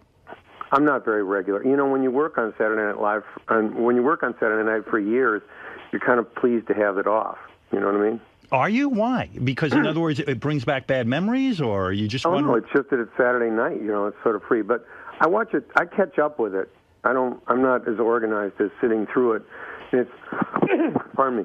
It's a lot easier to like my friend Jim Downey will make discs of. He'll just send me a disc of. You got to see these ones, and he'll send me discs of the best sketches and so forth. But I think they're. He sends you sketches that he thinks are good. Does he send you any that he thinks are bad? Why would he do that? Well, no, because he's not like that at all. He doesn't say, "Look at this crap." He doesn't. No, he's one of the funniest people in the world, and he's Lorne. That's one guy that Lorne has kept on the show since I was there. We started the same week. Are you upset that Lorne gets to repackage these shows and sort of redistribute them through CDs, DVDs, specials, and constantly take your work and do it over and over again? And I would imagine you get no residuals for that, right? Well, I don't think about the residuals too much. I mean, I just hope that everyone that needs money will have it, But do you get paid from that? Well, I got a check once for 1 cent. Right, and I believe I really did. I right. really got a check for 1 cent once. What but I don't pay a lot of attention to those things, and I know that someone's making real money on it, and we kid about how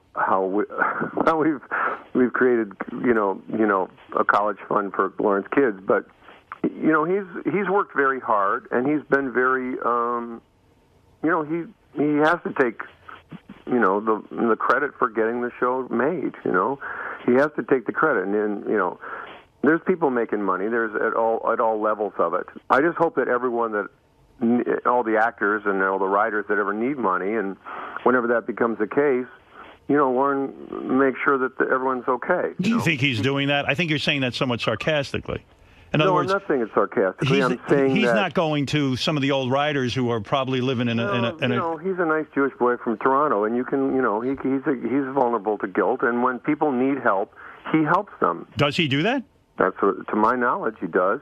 I mean, I've seen it happen. I know that it's happened. Is there a reason? I mean, he could spend all day looking for people to help out.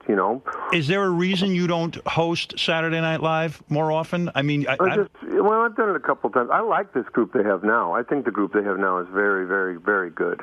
I like these actors. These are the best actors since the first group, I think, this group they've got. Are you in touch with Aykroyd? Yeah. You like him? Yeah, he's my friend for life. The only one, another guy who's so brilliant, I feel he's underutilized. Do you sense his frustration at all when you speak to him?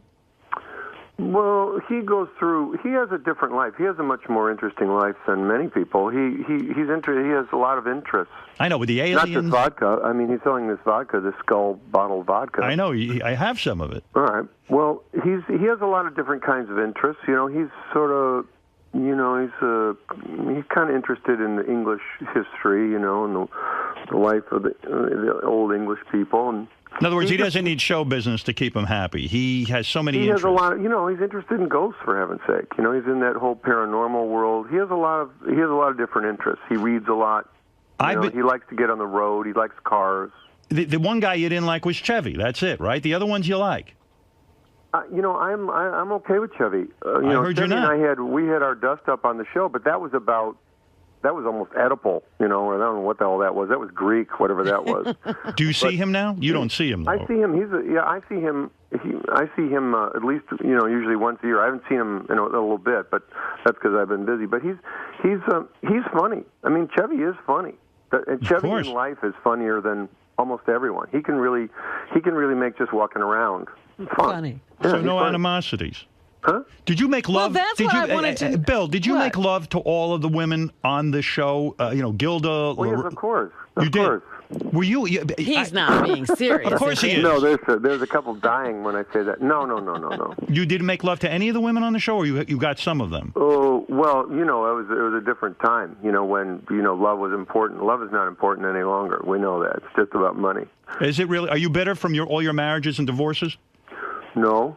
You are not, but that sounded like a bitter statement. It's all about. Oh no, I was making a joke. I don't think so. Sometimes we make the jokes. It was just they were, women are funny and men are funny. Ask a woman, they'll tell you men are weird, and you ask a man, they'll say women are strange. But I like women. I'm okay with women. They're challenging. But are you a tough guy to be in a relationship with? I don't know. I mean, I think you're eccentric. Right? I don't think so. I don't think so, Howard. I don't think I'm eccentric. Well, we read these things every once in a while about you in a golf Well, you cart. can't believe what you win. You can't believe what you hear in the paper all the time. All right, but let me understand something. I think I'm a barrel of monkeys. Like I had Ron Howard in here. Okay, this is an example of where you get the reputation of being difficult. Ron Howard's in here. We're talking about movies and stuff.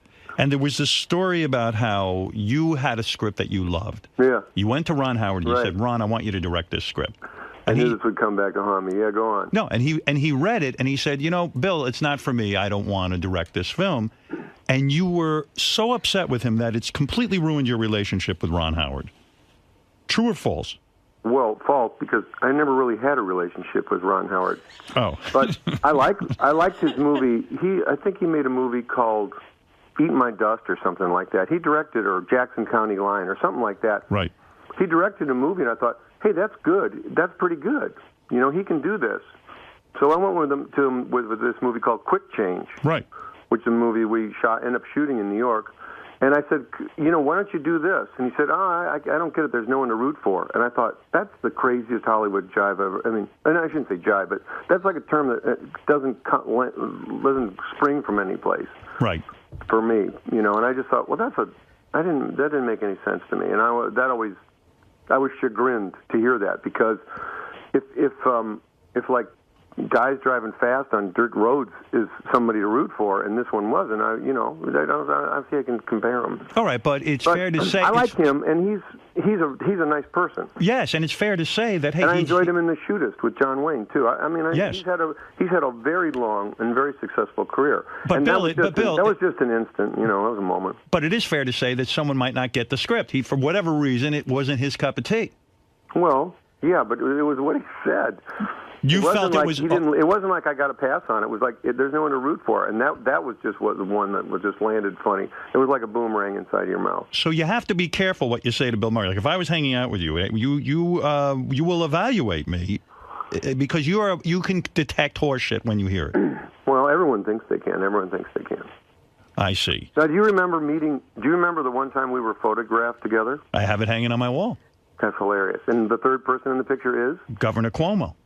I tell that to people, they can't believe it. This was the craziest thing. It was a Live at 5 moment, I was right? so nervous. I was Live at 5, which is a local NBC show in New York.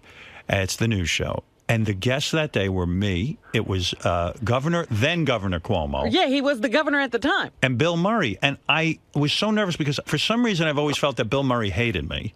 And I don't know why. I don't have anything to base it on, Bill. But for some reason, I got very intimidated. Number one, I admire him greatly. And Governor Cuomo, I was sure didn't like me. And then all of a sudden we took a picture, but you didn't seem to be thrilled to be taking the picture. The governor didn't seem to be thrilled. And I was a nervous wreck. Do you detect, was there a problem with me between us? No, we don't have a problem, Howard.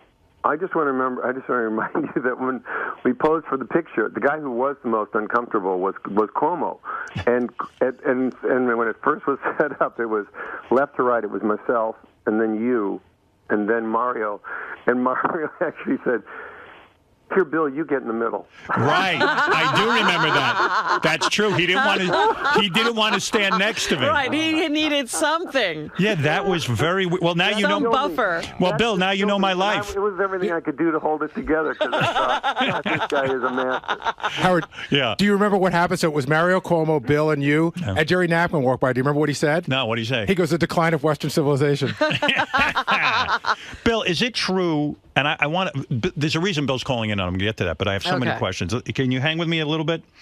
All right. Okay. Is it true that there is a Ghostbusters 3 and you're the problem? You will not sign off on this? Do you know about this? Yeah, I guess I'm the problem. Before I was an asset. Now I'm a problem. There's a script somewhere over there. Over there, there's a script, and I haven't read it yet. But why haven't you read it? Because you think that that's a bullshit idea? That, in other words, Ghostbusters had its time, and you did a remarkable job with that, and now you've moved on? There's a little bit of that. I only made one sequel, and it was Ghostbusters 2, and it didn't end up. Pardon me. It didn't end up the way it was presented. About 5 years after we did the first one, the clever agents got us all together in a room, and we really are funny together. I mean, they are funny people, Harold and Danny and myself, and it was Ivan and maybe one or two other people, and we were just really kind of blindingly funny for about an hour or so, and the agents there was just foam coming off of them, and so we, they had this pitch, and Danny and Harold had already, concocted some sort of, story idea. And It was a story, and it was a good story. I think I'd even already read one or two that Danny had rolled out before that, but this one was a good one. I said, okay, we could do that one. And it was just kind of fun to have all of us together. And, there's some really, Rick Moranis and Annie Potts. These people are they're sterling people to begin with. So how do you go back and really make another? Does Ivan want to make that film? Yeah, Ivan wants to make it, and he's I owe him he's puzzled that I haven't gotten to this one. How long has it been sitting on your desk, this script for Ghostbusters? Well, it may not be on the desk. It's over there somewhere. It's how long? Yeah, I don't know. So you're never. So you have no interest. Well, I'll get to. I got to get to. I feel badly. I got a message that, and I think people are I don't want to hurt anyone's feelings. It's not like the foremost thing in my mind right now, so I don't think about it. But the studio gets excited about it every 10 years or so, or so it seems like, and they get rid of it because what they'd really like to do is recreate the franchise. Right. I remember once upon a time it was going to be, and the new Ghostbusters will be Chris Rock, Chris Farley, and Chris Crane or Chris Kringle or someone. They had it together. Is that a threat to you? In other words, do they try to threaten you by saying we're going to put together new Ghostbusters and therefore you guys will have to go do it? Is that the? Well, it's not a threat. It's it's sort of businesslike. They'd like to keep it going. I mean, it's still an amazing. There are still kids today that watch this movie and love it. It's still very popular. So they still sell a lot of toys and everything. So, do you see the money from that? Are you a very wealthy guy? Oh, I've been. I save. Are you worth over $100 million? I never think it's real nice to talk about money. Why is that? I'm okay though. My phone bill is paid and my rent's paid. And where did the bulk of your money come from? After something like Saturday Night Live hits, you don't make a lot of money from Saturday Night Live. Not any longer, no. And I'm assuming you have a limited. The residuals burn out very quickly on television. So I'm assuming like even Ghostbusters, you probably had a crappy deal because you were new to the movies. I wasn't that new, Howard. I never really had a crappy deal in the movies, except unless we didn't work with a friend. Do you have the merchandising on Ghostbusters? Did you get a piece of that action? Well, when you're part of something like that, it's all part of everything. So that's where you made the big money. I mean, I'm thinking of some of the movies you've made that are quite incredible. I'm talking about Stripes, right? Yes. To me, one of the best. Do you make money? Is that where you made the bulk of your money? Well, all actors that are in movies get paid. Yeah, but whenever they're on. You know a lot of that money goes out the window. Well, I know, but there are people that there are organizations that if you made a movie a long time ago and it's on TV, you get paid something for it. I got a check just the other day. If you're making movies and you have an interest in it, you should be okay if you don't, start buying too many houses. Or yeah, but you invest in stuff like, didn't you buy several minor league baseball teams? Well, I'm in that business, yeah. Is that a moneymaker? Is that a good business? That seems like a crummy business to me. Well, is it good? It's the baseball business is a good business, Howard. Oh, is it really? Yeah. So you are a good businessman. Well, I'm pretty good in my own business. I'm a pretty good businessman. Yeah. Were you? Who would think to invest in baseball? Not me. What do I know? But Bill's really into sports. He loves sports. He loves it. Loves the golf. Loves all that. He's a real man. I'm such a woman. Well, speaking of business, Howard, this brings up my question. All right, are you still driving that Sterling? A Sterling? Yeah. What are you talking about?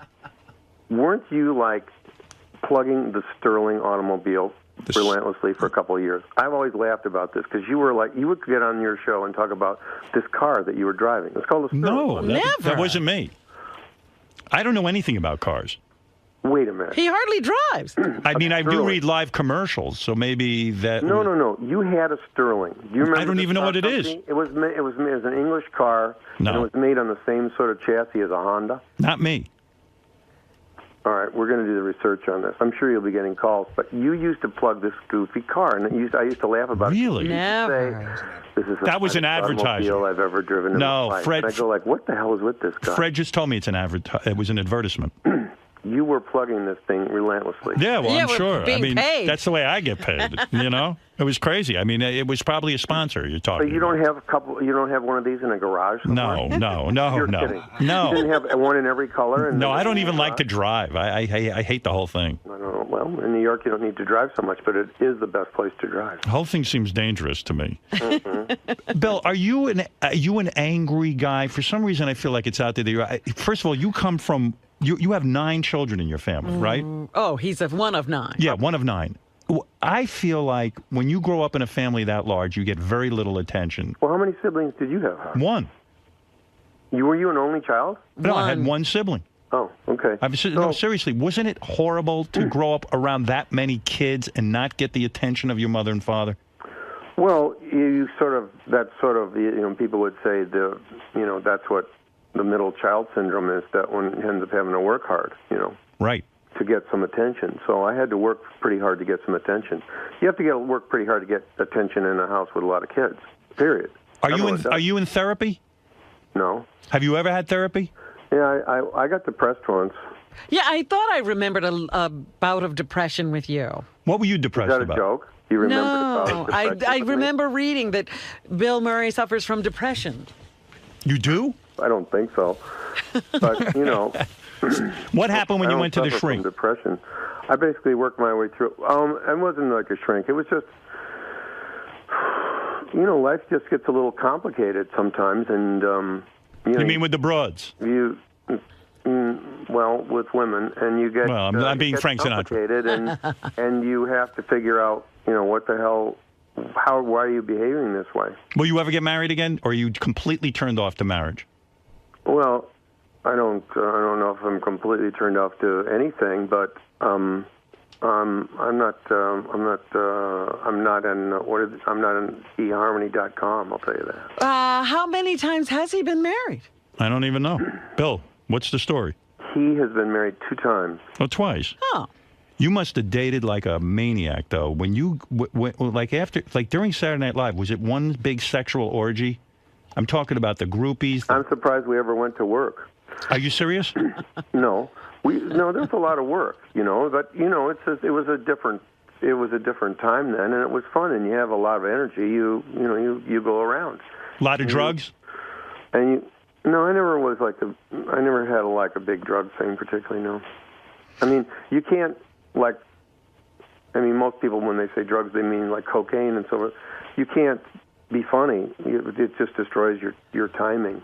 And you would worry about that. In other words, you were like, "Hey, this is something far more important than I never." And the cocaine, you know, was not. It sort of makes you go real fast in neutral, real high in neutral. But it destroys your timing. And when you, they're written up on the wall. The comedians that ruin their lives and their timing by doing cocaine.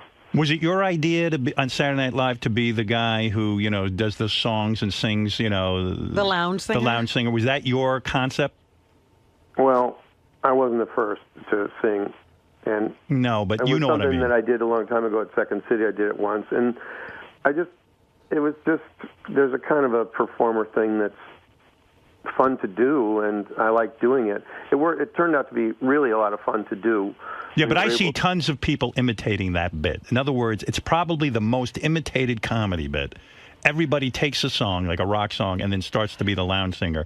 That's uniquely you. And whenever I see someone doing it, it disturbs me. I go, that's Bill Murray. You know, what is that? Well,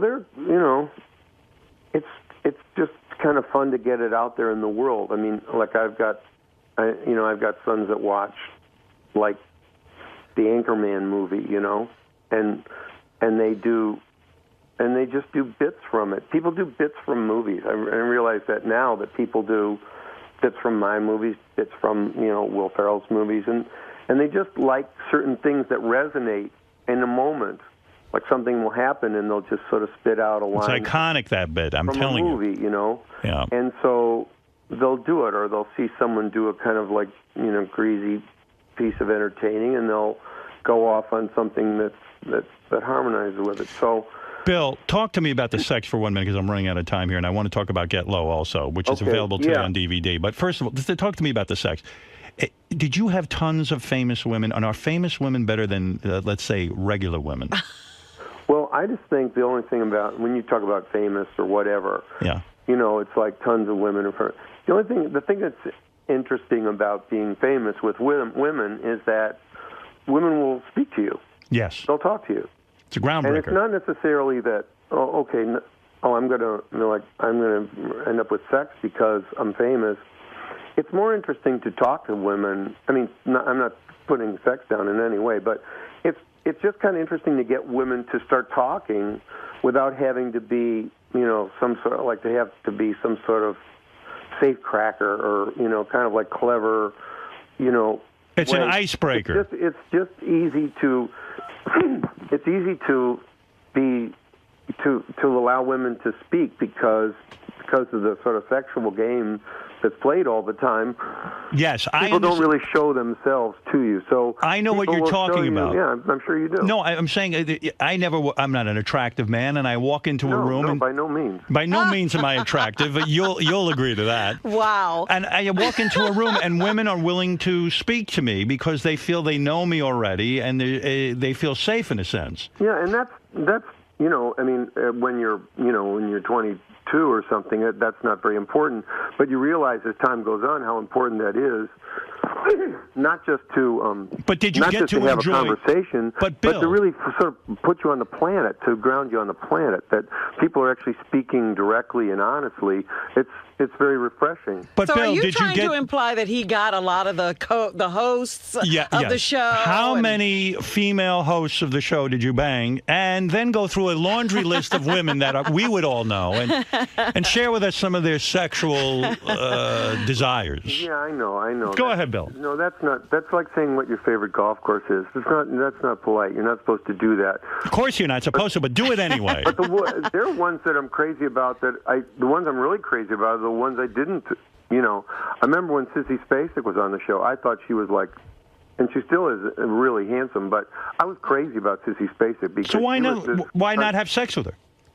Well, that was sort of my thought. Right. You know? She didn't want any sex with you? Too proper for that. But boy, she was great fun, and her husband is like a very happy guy. Yes, well, because she is a hot belly stove. She really is. Well, listen, Bill called in today. Listen, you need to come in here live and let me get a hold of you. And I will interview you. Will that ever happen? Will that ever happen, Bill? Do you think one day you'll walk in here? I mean, isn't it amazing? I'm on your show. It's amazing. In fact, I've heard stories. How long you've been doing your show a while, and I've never been on. I mean, I'm doing it like 35 years, and you've avoided me. But I'll tell you what. Well, you wake up so early. Well, Who the hell wants to get up at that hour? And then you went away. You used to be on the radio. No, I'm on the radio. We're on satellite. But we're on satellite. It's not real radio. You're absolutely right. But Bill. So how's this working out for you? Yeah, go ahead. I'm supposed to. Yes. Go ahead. You ask me. First of all, Bill Murray is promoting Get Low, which is available today on DVD and Blu-ray. Do you want to say something about that, Bill? Did you see it? I saw it. It's great. Why have I not seen this? You could see it. It's on. You probably had an What is it opportunity about? to see it. It's a movie that I made last year. It came out this year actually. I made it in Georgia, and the star of the movie is Robert Duvall, and Sissy Spacek is in the film. And it's one of the best movies I've made. It is a great movie. All right, I'll tell you what. Movie. I will get Low, and I will watch it, and I will recommend that my audience He do. plays a funeral director. Yeah, we thought. I think they thought. It was a Sony movie, but I think they thought it was going to get nominated for some Oscars. You know, they thought not so much myself, but certainly Robert. Robert's performance is off. It's better than anything I've witnessed. Better than anything I've worked with. He's an amazing actor. He is. And this particular thing, this turn he did in this movie, I can't believe he didn't get nominated for an Oscar. It's just, well, you hate the Oscars, don't you? I don't hate the Oscars. Yes, you do. In 2004, you did a movie called Lost in Translation, which you were brilliant in. Sean Penn, you went to the Oscars as much as you didn't want to because you're not a big fan of the Oscars. Sean Penn won for Mystic River, and afterwards you said you were angry that Sean Penn won. You felt you should have won, and you were pissed off at yourself for going to the Oscars. You true? Well, that's not really correct. Oh. It's a good story. You could argue that. I was just sort of thinking. I won all the prizes up to it. I won every other award. I was just a little surprised, I suppose. But by the same token, Howard, and I think Sean Penn's been better in other movies than he was in Mystic River. You felt you deserved it. You deserved the Oscar. I don't know. I don't know. I didn't. I don't really know. You wanted it, though. There are a lot better actors than I. Robert Duvall, for one. Yeah, but you wanted. I saw guys win. I saw like Kevin Costner win an Oscar over Paul Scofield. Then I thought to myself, now, hang on, because, hang on here. But I found even being nominated for an Oscar was like having a small, and I don't mean this in a bad way, but it's almost like having a small virus for a while, because you get a real kind of weird, inflated sense of yourself. And about 6 months after the Oscars, and I hadn't won, I realized, wow, I was kind of like mildly sick there. I had a condition I didn't even know about. Wow. And I realized that I was it's sort of an infection to be nominated for an Oscar. I mean, it's an honor and everything, but it's real subtle, kind of like ego poisoning. You know, it makes you just a little too. But so you know I was what? glad. So Why now do I'm I like glad it? I didn't win because No, you're not. I wasn't ready to do it. Oh, I absolutely. Bill, am. And you know listen, what? I The funny find it thing is, charming. enough people saw the Oscars, they think I won. You'd be surprised how many people think I won. No, but I find it charming. I find it charming that you got angry because it shows you really do care. Because you come off as such a relaxed guy. The fact that you actually cared if you won the Oscar shows me how human you are, and that's a good thing. I think it's you kind of want to you don't want to compete like to be better than or something. You just want to do your best. Like an actor says, I'm doing this well. I'm going to try and do that well. Did you? Did you congratulate Sean Penn when he won, or did you walk away in a huff? I didn't go in. I went to the party afterwards. You did? Yeah, sure. Did you get laid that night? Probably. Isn't that a great thing? Right? Yeah. He doesn't even remember. It's such a, Yeah, it was a tough night. Did you rack up tremendous amounts of numbers in terms of women? I'm not asking you to brag. Was it in the hundreds or thousands? Are you Gene Simmons? Oh, God. I mean, really, Bill. Who's Eugene Simmons? Not Eugene. Not Gene. Gene Simmons of Kiss is always talking about how many women. Did you have many, many women? Well, I had a couple really good ones. That's the best thing. Did you have Sigourney Weaver? No. It's a shame. Well, I could see you two kids. She was too good for me, but we could have, but she's a powerhouse of a woman. She's a great woman. Do you hate getting older? No, it's okay. I'm not thrilled with it. Well, I read a good thing written by Henry Miller once that was an essay entitled "On Turning 80." He turned 80 years old, and people said, and he writes in it that, 80 years old, that's what? And he said, well, what people don't understand that are younger is when you're 80, you act 80 years old. But you're also capable of acting 40 years old and 22 years old and 15 years old. So you just contain all these other ages inside of you. You can still act like an infant. You can still act like an adolescent. You can still act like a kid. And you like that. But your body physically, when it begins to, like, you love sports, it's harder to hit the ball. You can't do the things even as a comedian you used to do. Right. Well, I don't know about that. Oh, I'm just asking. How dare you, Robin? Bill. I don't know about that. What about Groundhog? I may bark a little bit after I play basketball. But. Bill, Groundhog Day. I love this movie so much. But did you like Andie MacDowell or did you hate her? Well, I like her more now. Back then, she used to drive me crazy because I used to wait for her hair. Ah, in other words, she does have the best hair you've ever seen in your life. Better than your hair, Howard. Well, She's got unbelievable hair. It's similar to my hair. It looks like actual bees. It's like a beehive hairdo, I remember. So, in other words, you would get aggravated because you really are the star of that movie. You made that movie fly, and you're sitting there ready to act. You're ready to do your thing. You feel energized, and you're sitting in your goddamn trailer waiting for this woman's hair to get done. Am I correct? Well, it was a hard, I had to do a lot of work on it. I was probably a little, there was maybe a little more going on than just that. But what do you mean? When I look at the movie now, and I just remember one day where I had a scene with Andy, and I had to eat.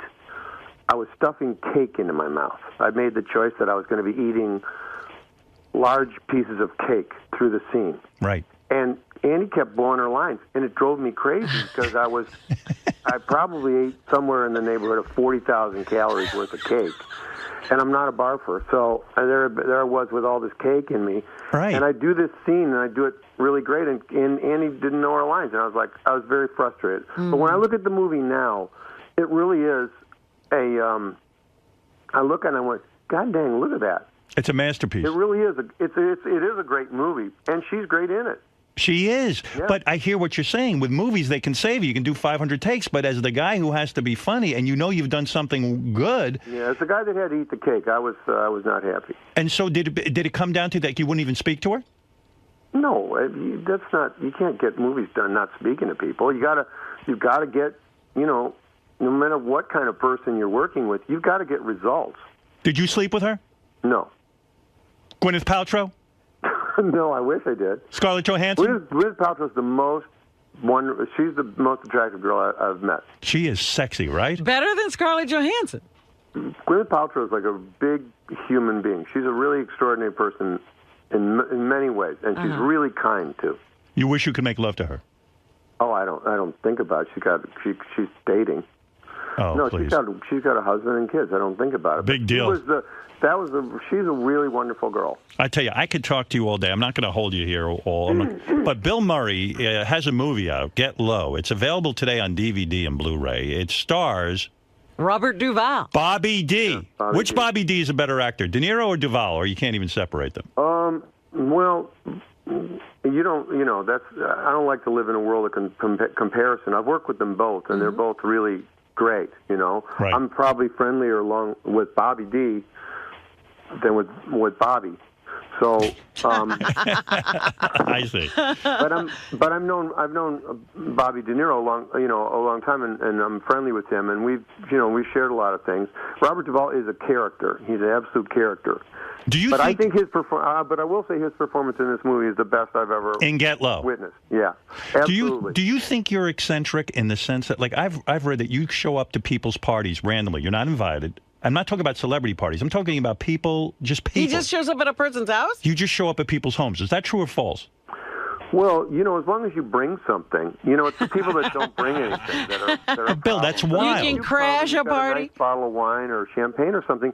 People are like, oh, I guess I did invite him. They don't even remember. He looks familiar. I must know him. It's like that. Wow. As long as you behave well and you're willing to, dance, people are okay with you at a party, and if you pick up after yourself and you're polite. It's mostly about manners. I try to stress to my own boys, and I really do believe that, whatever your parents taught you about manners is the secret to most everything. Why would you do that? I don't know. See, this is why I got to get Bill in here. Yeah. I could tie him down and get these answers. Do you have a girlfriend right now? No. Nothing. When's the last time you got laid? It was a weekday. A long time? Have you gone a half a year without sex? Huh? I think I may have done it once. I may have done that once. No, I'm not. It's. You're not that hung up celibate. on it. It's like landscaping. Yeah, no, you gotta. Even in the winter, you have to do something. Well, I just wonder what's going on over there. I got to find out. But what is it, Gary? The movie people wanted us to know that he's up for an Independent Spirit Award this weekend. Oh, really? You didn't even know that. Yeah, I knew I was nominated. I didn't realize it was this weekend. That means the Oscars are very close. Yes, they are. Does that mean you're going to go to the Independent Spirit Awards or not? I'm hearing this right now. Kind of sudden. What does that mean to be up? Isn't there an award ceremony? Yeah, Don't you feel Bill should go? If memory serves me correct, if the Oscars are the Oscars this Sunday. Yes. I think so. The Spirit Awards are this Saturday. Okay. The and Spirit it is a televised. It's a televised event. Yeah, it's become a big Bill, deal. if you don't go, I'll go as a representative of you. You'll accept the award if he wins? You want me to accept for you? Well, if no one else is there may be a couple of other people from the film that'll be there, and they might just run up and grab it for me. But I don't even know. I've won a couple of those, and they're nice. It's a nice party. It's a good party. It's a much more relaxed party and more fun than the Oscars party. The Oscars party is pretty crazy. Do you display awards? Do you have a whole trophy case? They're all just sort of up in a corner, up on the wall. That's the cool thing. If I ever got up on a shelf. That's the cool thing. If I ever got an award, like a cool award, Bill's got awards, I would keep them like in a shitty place and like almost like I didn't care. They're just there. Yeah, I'd be like, oh, those things. Yeah, I should put those in the garbage. To have a display case. Oh, it's very bad. embarrassing. Very gauche. Listen, Bill Murray, I would put my awards in the towel closet. You would see. Listen, Bill. Get in here one day. I know it's early for you. Come on in. Let's have a civilized discussion. We can be fun. Well, you sound good, Howard. Thank you. It's nice to speak to you, and I'm glad it's going. How's this serious thing working out? The serious thing is working out wonderfully. I've got to tell you, it is the most creative freedom I've ever had. And despite the fact that you think I disappeared, we have millions of followers here. It's a new medium, and the people that I work for here are very, very pleasant. And they really don't get involved, and they let us do our thing. And there's no interference from the government. So I love it. Well, good for you. I'm glad that worked out. I'm happy. It was kind of, I know a lot of people don't have Sirius, and I would hear you occasionally in a rent-a-car, Right. That's where I'd get you. But, Great. Unless you're renting a car, Well, you could get me on your smartphone now. And I was conflicted because it used to be XM and Sirius. Right. And now they're one, right? That's right. They're one. Yeah, and I really came down as an XM guy because it had Major League Baseball, and I really wanted to hear the out-of-town baseball games. Well, now we're they're all both together. Well, you can get us on this. Do you have a smartphone? Not really. See, you're like an anti-technology. Does he carry a cell phone? Do you have a cell phone? Yeah, I have one now. It's a BlackBerry. You got email? No, I'm not an email guy. Look at you. See? This is crazy.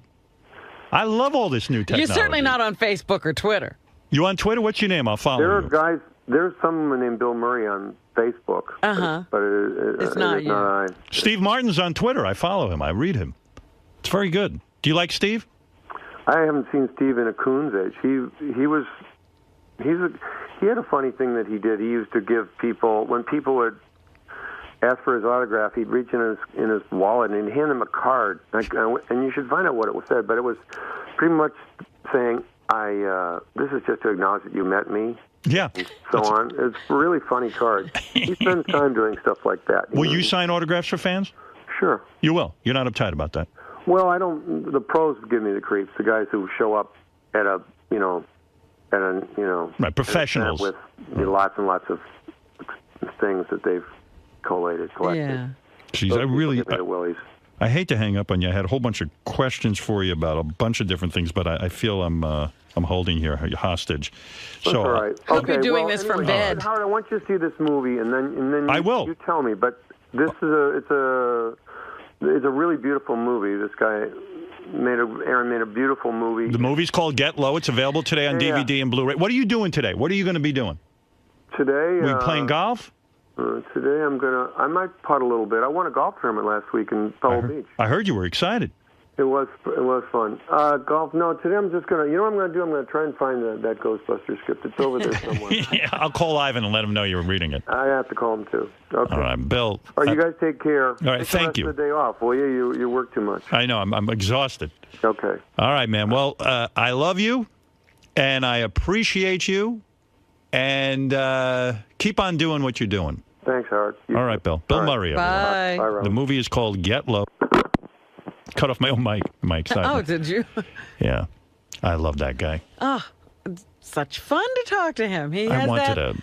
demeanor. You never know if he's disgruntled or if he's okay. I wanted to get into like his relationship with Letterman because he goes on that show. Yeah. I want to find out. Does he not do Leno? I don't think so. Oh, that would have been interesting. Yeah, but I mean, I had him on for an hour just now. I know. And you got to a lot, but you didn't get to that. No, and I want to get into. He wasn't giving up the women. No, I'll get that out of him.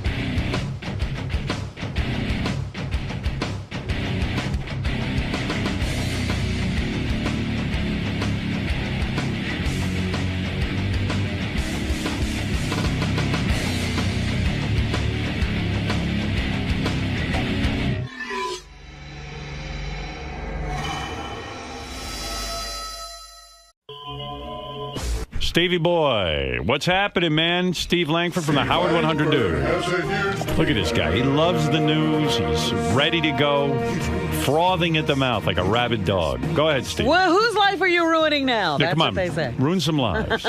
Just the fact. Right.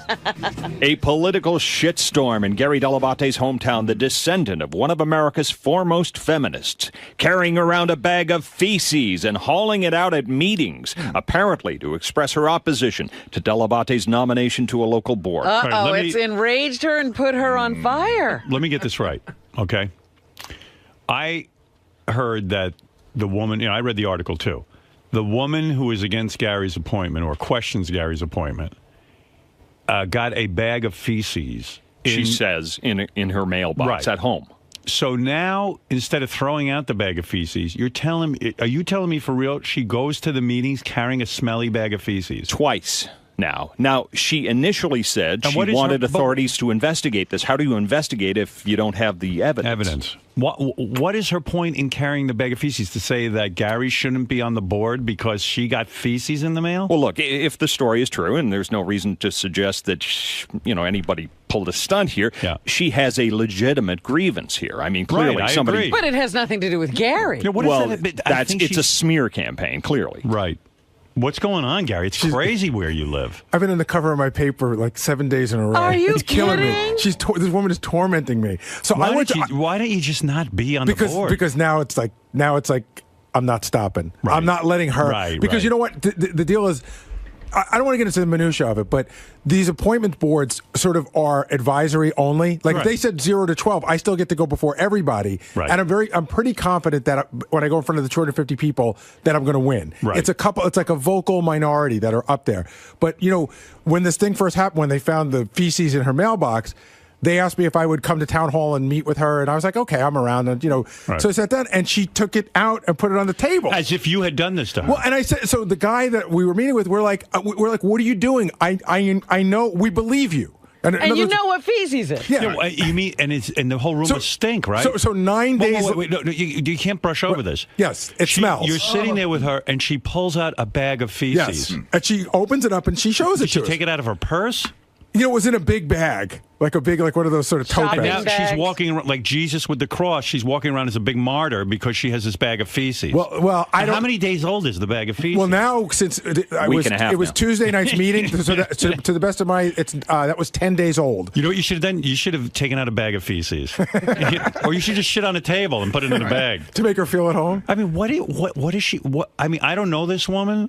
And I don't know why she has it in for you because it makes no sense to me. If she's against my show, I don't know what that has to do with you being on the board of Parks and Recreations. And this is a non-story. It is. It's a non-story. I can't believe she sat down and whipped out a bag of feces. Well, then they had the big meeting Tuesday night where they took a vote.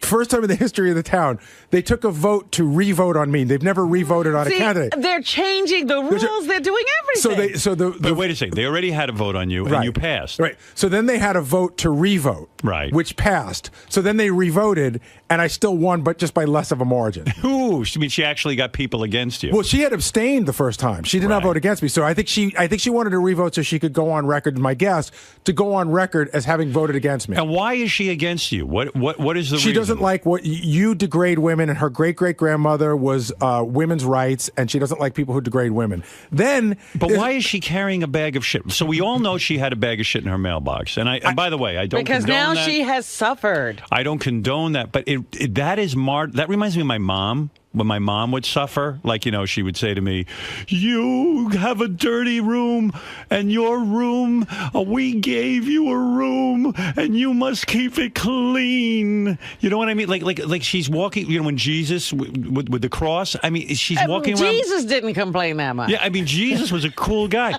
She is carrying this bag of shit around with her as if it's her badge of courage, right? Right. There's so many things going on, Howard. Then they played at this meeting the other night. They played these. How long does the bag of shit stay on the table? I wasn't there. I refused to attend the meeting. Do you know, Steve? Were you at the meeting? Not the second meeting, no. But at the meeting, she takes out this bag of shit. In front of this 12 member board. And is it a dramatic thing? She takes out the shit, she puts it on the table, and then she says, Does she have a speech? What does she say? This is the greatest thing ever. I read a line. Again, I refused. They asked me if I wanted to come to the meeting. I'm like, no, I already passed. So you guys do whatever you're going to do. I've already been approved, overwhelmingly been approved. Right. So it said, there was a line in the paper, and I don't know if I have it exactly right, but they said, what are you doing? And she said something about sometimes in life these things aren't pretty. You need to, you can't gloss over these things with perfume, I think was the line. Behold the feces. This feces. I mean, it's a terrible thing that somebody did that to her. I agree. It is. And I said I don't condone it in any way. Right. But some fan of ours or someone claiming to be a fan of ours evidently heard about what was going on either in the newspaper or on our show or somewhere. and decided to leave feces in this woman's mailbox. Well, it gets worse. And as bad as that is, to put it in a bag and walk around town and bring it to meetings. It sounds very unsanitary, unhealthy. Where is the feces now? Does anyone know? We must assume that she still has it She's with still her. holding on to it. Steve, I am so fascinated. Where do you store feces when you're keeping it? Yeah, I am so fascinated that this woman is holding on to this feces. I am too. She brought it to my meeting. In other words, she could get up and say, somebody left feces in my mailbox. She doesn't have to carry it. She wants proof. Well, here's the funny thing. This is an amazing human being. She's practically a whack packer at this point. Right. This is wild. It was on the local TV news. The local News 12. But you know what? This is probably the most attention she ever got in her life. The thing she's known for is something her great-grandmother did. I don't know what she does and what she's accomplished in her life, but her great-grandmother accomplished something, and now all of a sudden she has a cause. She has a cause. You've given her a reason for living. Yeah, I'm not looking for any of this attention. Right. I did not expect it. Right. I mean, I expected a little bit of attention, but this is like Mary's like, she's like, really? Does it have to? Mary's like, it's in the paper every day. Would you stop Do you already? think she's plotting against you? Well, yes, because she tried. I mean, plotting. She tried to get the board to reverse the decision about me. You should never have met with her face to face. Yeah, what was that about? But that was sort of funny. She just, she wanted me to see the feces. I don't know. So she showed you the feces. Yeah, she put it out at this meeting. It was just you and her in a room and another guy. Okay, hold on. Where did this meeting take place? At Town Hall. All right. You went to Town Hall. You drove over there. That's right. It was a Monday we were off. Who got in the room first? One of the selectmen. Okay, it's the selectmen. You walk in. Do you walk in with her, or you're sitting there waiting for her? The two of them are in there, and then I walk. They're already in. Does she have a scowl on her face? Is she? No, she's actually sort of pleasant. Now, does the room stink from shit? No. Is it in plastic? Yes, it's in the. It looked like it was in one of the. You ever see those blue bags that the New York Times gets delivered in? Right. I pick up my dog's feces and I wrap it in a bag and I even tie a knot. Right. It still stinks. I agree. I agree. But it's not dry when you do that. See, now it's had time to dry. Well, you make a good point. It's been cured. God. So now, is it a clear bag? No, this is a blue bag. Okay, you walk in the room. She's sitting there, and is she like very serious? No, she's actually sort of like, Is she an attractive woman? Is she an older woman? What is she? She's probably in her late 50s, early 60s or so. A very proper woman, like. Yeah. No, she looks like, Right. Is she like Church Lady, the Dana Carvey character? No. Okay. No. So you go and you sit down. Do you shake her hand hello? I think we say hello. I don't think we shake hands. Right. And you're her adversary now. She's got, this is so exciting for her. This is her whole life. Can you imagine how many times this story has been told now? So of course, this is going to get played at the next meeting, everything we say. Good. Because the last meeting... Play it all you want. This is, if anything, I think you should have a vote on this woman. I think she's losing it. Because at the last meeting, they played what was said last time, and they didn't bleep it. So all the F words were on, and now they're mad at her for not editing it. She said, again, the truth should not be censored. Here, fuck. Play it. There you go. Cunt, fuck. Oh, jeez. Now we're in trouble. I want that on the record. Gary's in the paper again. I love this story. Wait, can I tell you another part of the story? Yeah, so okay. All right, all right. So you walk in, you say hello, and the idea is the two of you are going to find common ground. That's right. She's going to give you the book on her great grandmother. That comes at the end. Did she at least write this book on her great grandmother, or does she just march around with this book? I don't know. Books about her grandmother. That's funny. I don't know. She said, "I'm going to give you my book." In my mind, I just assumed she wrote it, but it could be. I don't know the answer to that. I'm sure she did. Isn't she like the curator of her grandmother's estate? You would hope she at least wrote it. And so she hands you this book, which no one's going to read and no one ever has read. Well, we haven't exchanged books yet. Oh. I haven't even left my book there yet. Oh, you agreed? We agreed that we were going to exchange books. Okay, yeah. Why suck her dick? Well, that's exactly. My feeling was, you know what? That day she was nicer to me than she's been in all the days. So I'm like, I'll let her do her thing. Why do I find it so repugnant that you have to suck up to this woman? Well, the thing is that all this other stuff is a smokescreen that has nothing to do with what I've theoretically volunteered to do. Right. And she's just making all this noise and getting all this attention, and nobody's looking at who I am for the position. Right, They're just looking at say, hey, how do you feel about the park? The building or something, right. So the second part of this is somebody sent an email to all the members of the board. Now, they had a name on the end of it, but we haven't been able to find this person. We don't know if it's real. Howard, it was one of the most I couldn't even believe it. Like when Mary read it, she couldn't believe it. At one point, one of the lines is, just I'm disgusting, I'm filthy. I have 2 daughters. I wouldn't let my daughters near this man. I think the last line says, we need to protect our parks and our children from this man. I mean, I'm not kidding. I've got the letter here. Read some of it. Read some Oh of my God! I mean, it's long. But just read the good you got a parts. highlight there or no? As a proud parent and father of 2 daughters, I am writing to ask you that you please vote against Gary Dell'Abate's appointment to the Board of Parks and Recreation. And it just goes on about anyone who's ever listened to the show knows that Gary is primarily responsible for insulting, humiliating, and both verbal and physical abuse of women in the name of fun that appear on the show. Don't you think this woman had this guy write this? Well, we can't find this guy. In other words, the newspaper printed it, but I said, well, why don't you go, who is this guy? Because no one had ever heard of him. All the people on the board's like, I've never heard of this guy. Think he's a made-up guy? I do think he's a made-up guy. And you think she wrote it? I don't know about that. Right. I don't know who wrote it, but they can't find the guy who wrote it. and it's just, at one point it's like... You did tell a girl to take her panties off yesterday. Okay, but she said no. Right.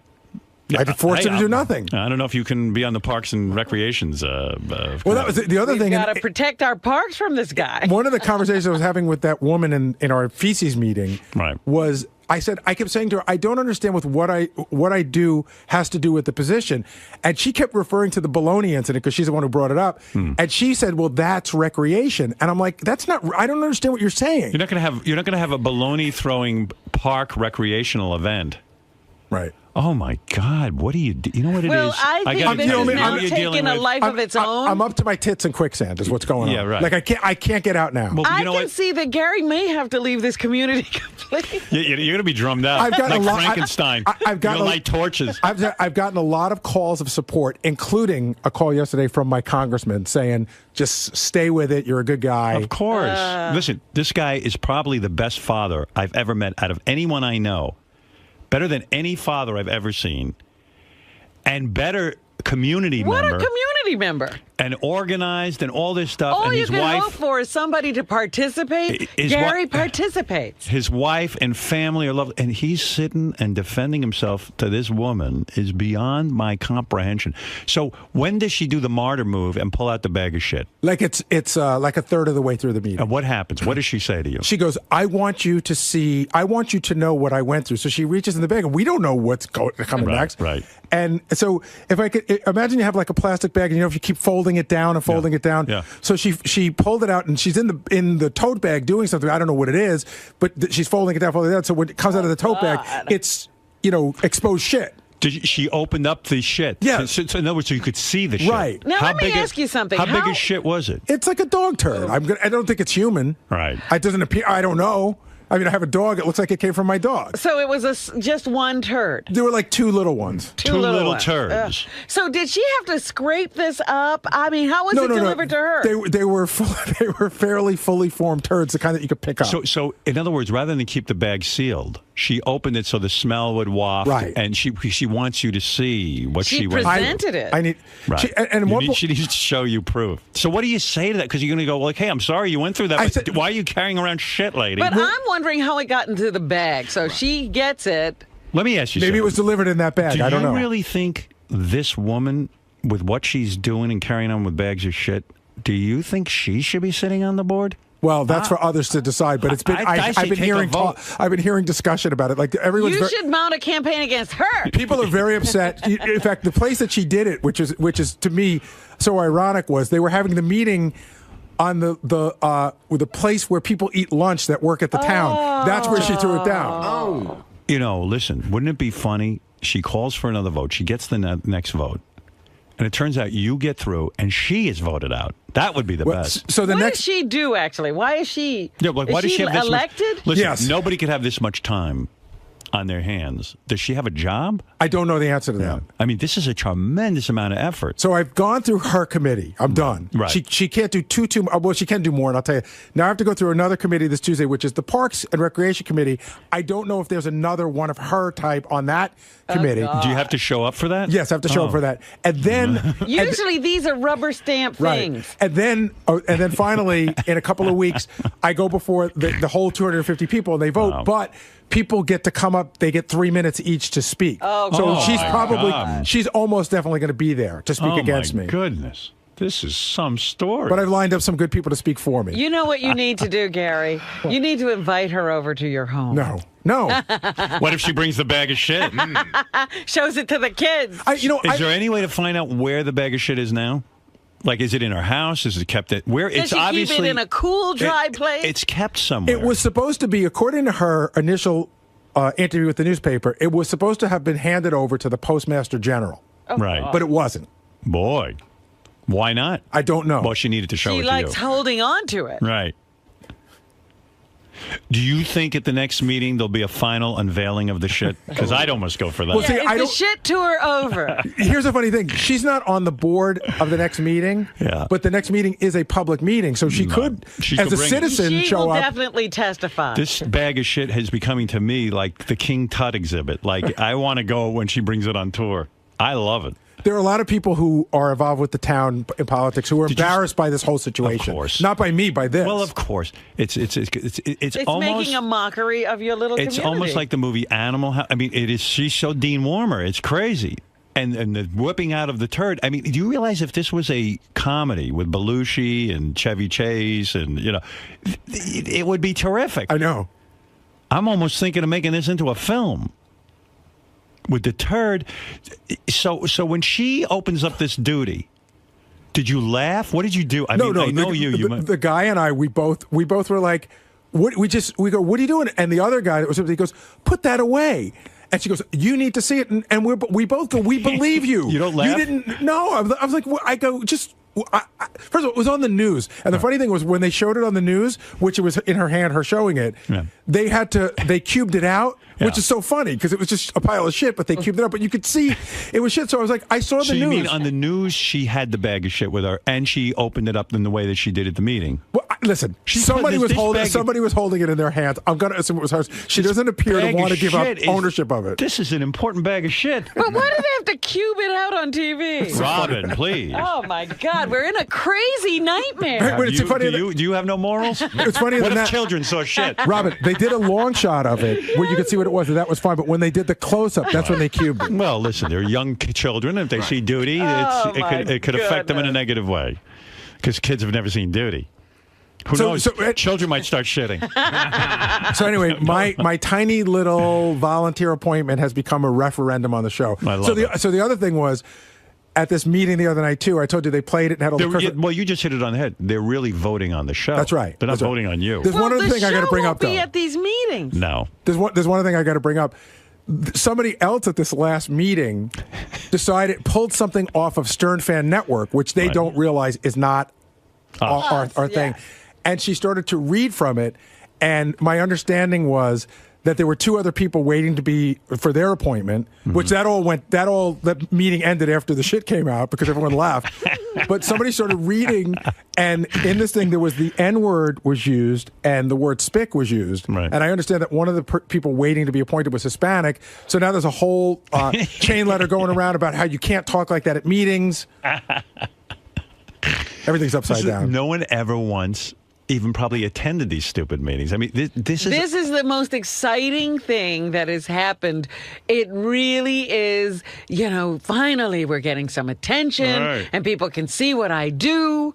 I got to say, there's a part of me that is, for here it's fun, but for where I live, it's embarrassing. Of course. Because my friends know me, but people don't know me. This is in the paper every day. This is but where I'm you not live. stopping. I understand, but I know what you're also saying. This is where you live. Right. This is where your children go to school. This is where your wife is. That's your one respite. It is like a sanctuary. Like I go there and I'm not on the show when I'm doing that stuff, and I love it there. You don't want any notoriety where you live. You just want to blend in, enjoy your day, enjoy your home, enjoy your friends, have some relatives over. This is the one place you just want to relax. If I had any idea that this would happen, I wouldn't have moved forward. But I don't blame you. But I'm not turning back now. I feel like I might have warned you a little bit. I was going to say, you did tell him that this was a big nightmare, and what was he doing? Yeah. Well, you said that because you thought it was work. Well, I thought it was work, and I also thought that it would be a referendum on the show as opposed to what it really is supposed to be a referendum on. And believe me, you're better than I don't know this woman, but I guarantee you your children are better than hers. You're a better person than her. I can absolutely almost guarantee it. You're one of the best guys I ever met. And this is ridiculous. Go ahead. A woman is walking around with a bag of crap. shit. I mean, we get it. It's terrific. It's the stuff that Ivan Reitman could turn this into. Oh, my God. He could produce another Animal House. See, the problem is everything we said today, I'm in the paper again tomorrow. Of course. Fucking 8 days in a row. Oh, it'll keep going and going, especially if we keep talking about it.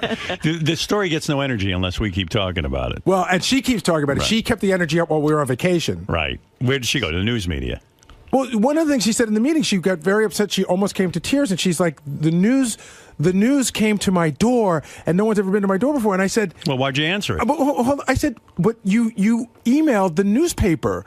Why would you be surprised that the newspaper and the news showed up? And she goes, well, I emailed the newspaper, but I didn't expect video to come. I was like, you can't choose who comes to your house. You're the one who... You're publicizing You're publicizing it.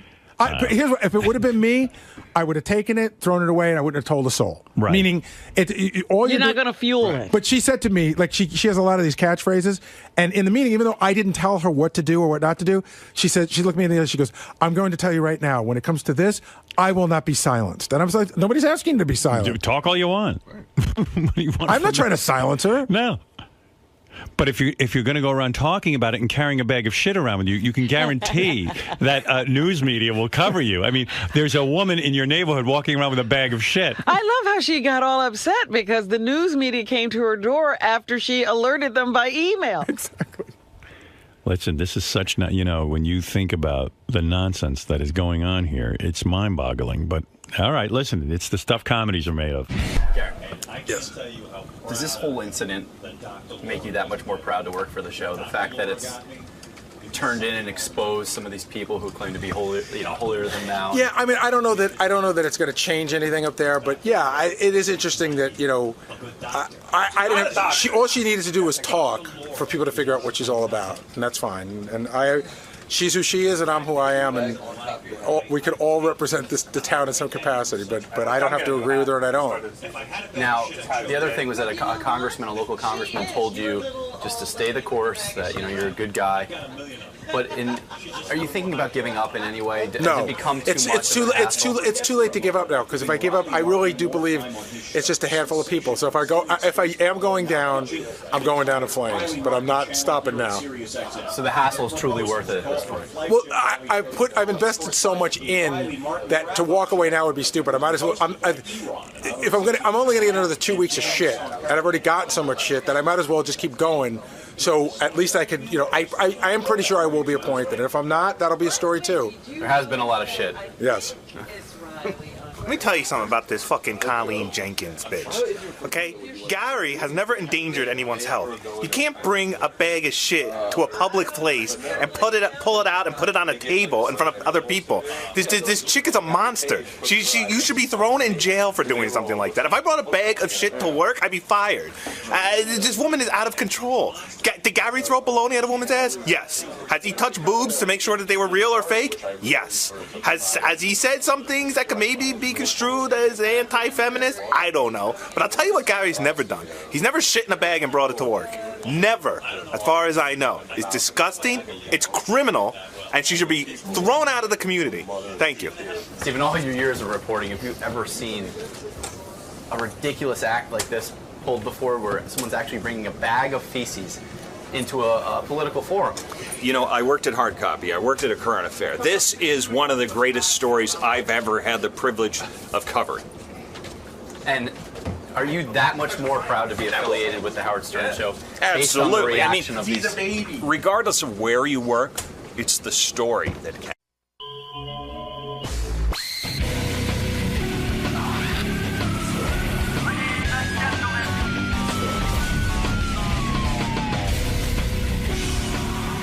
So, Neil, what are you doing here today? Interviewing Howard for Rolling Stone.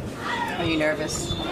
I would definitely say it's the interview of all the interviews I've done, which is 15 years for everyone from Tom Cruise to Madonna to Lady Gaga. This is probably the one I've got the most anxiety about. Really? Yeah. Why is that? I mean, him being an interviewer, right? And the best, and not just saying that he is the best. I've sat here in the green room with people I've written books with and see that he gets more out of it than anybody else. So A, he's the best of that, and B, there's no one. Most of the people you interview, they keep their private and their public lives really separate. And you're someone who's been out and open with so much that, what can you get into that hasn't been discussed on the air? Right. So are you going into this with something in mind that you think you'll find out, want to find out? I never have like a strong angle. I have a list of probably 11 pages of questions, of which we'll probably get to 3 of those pages, and we'll kind of see where it goes. Right, he gets a little cranky after the show. He works very hard. I'll keep that in mind. It's a little good to know. Well, I interviewed him before the show. During the show is really best. Yeah, exactly. But it's not the same because there it's a performance. And when you sit down to do an interview, when it's not a performance, you can get other sides of people that you would get on the show.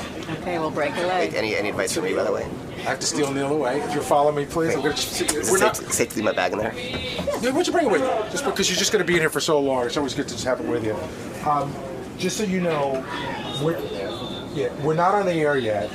The lights are on, so we're just playing a bit and we're going over some stuff until he comes back. Neil? Hey, Neil. Kind of interesting, but... Over there is Neil Strauss.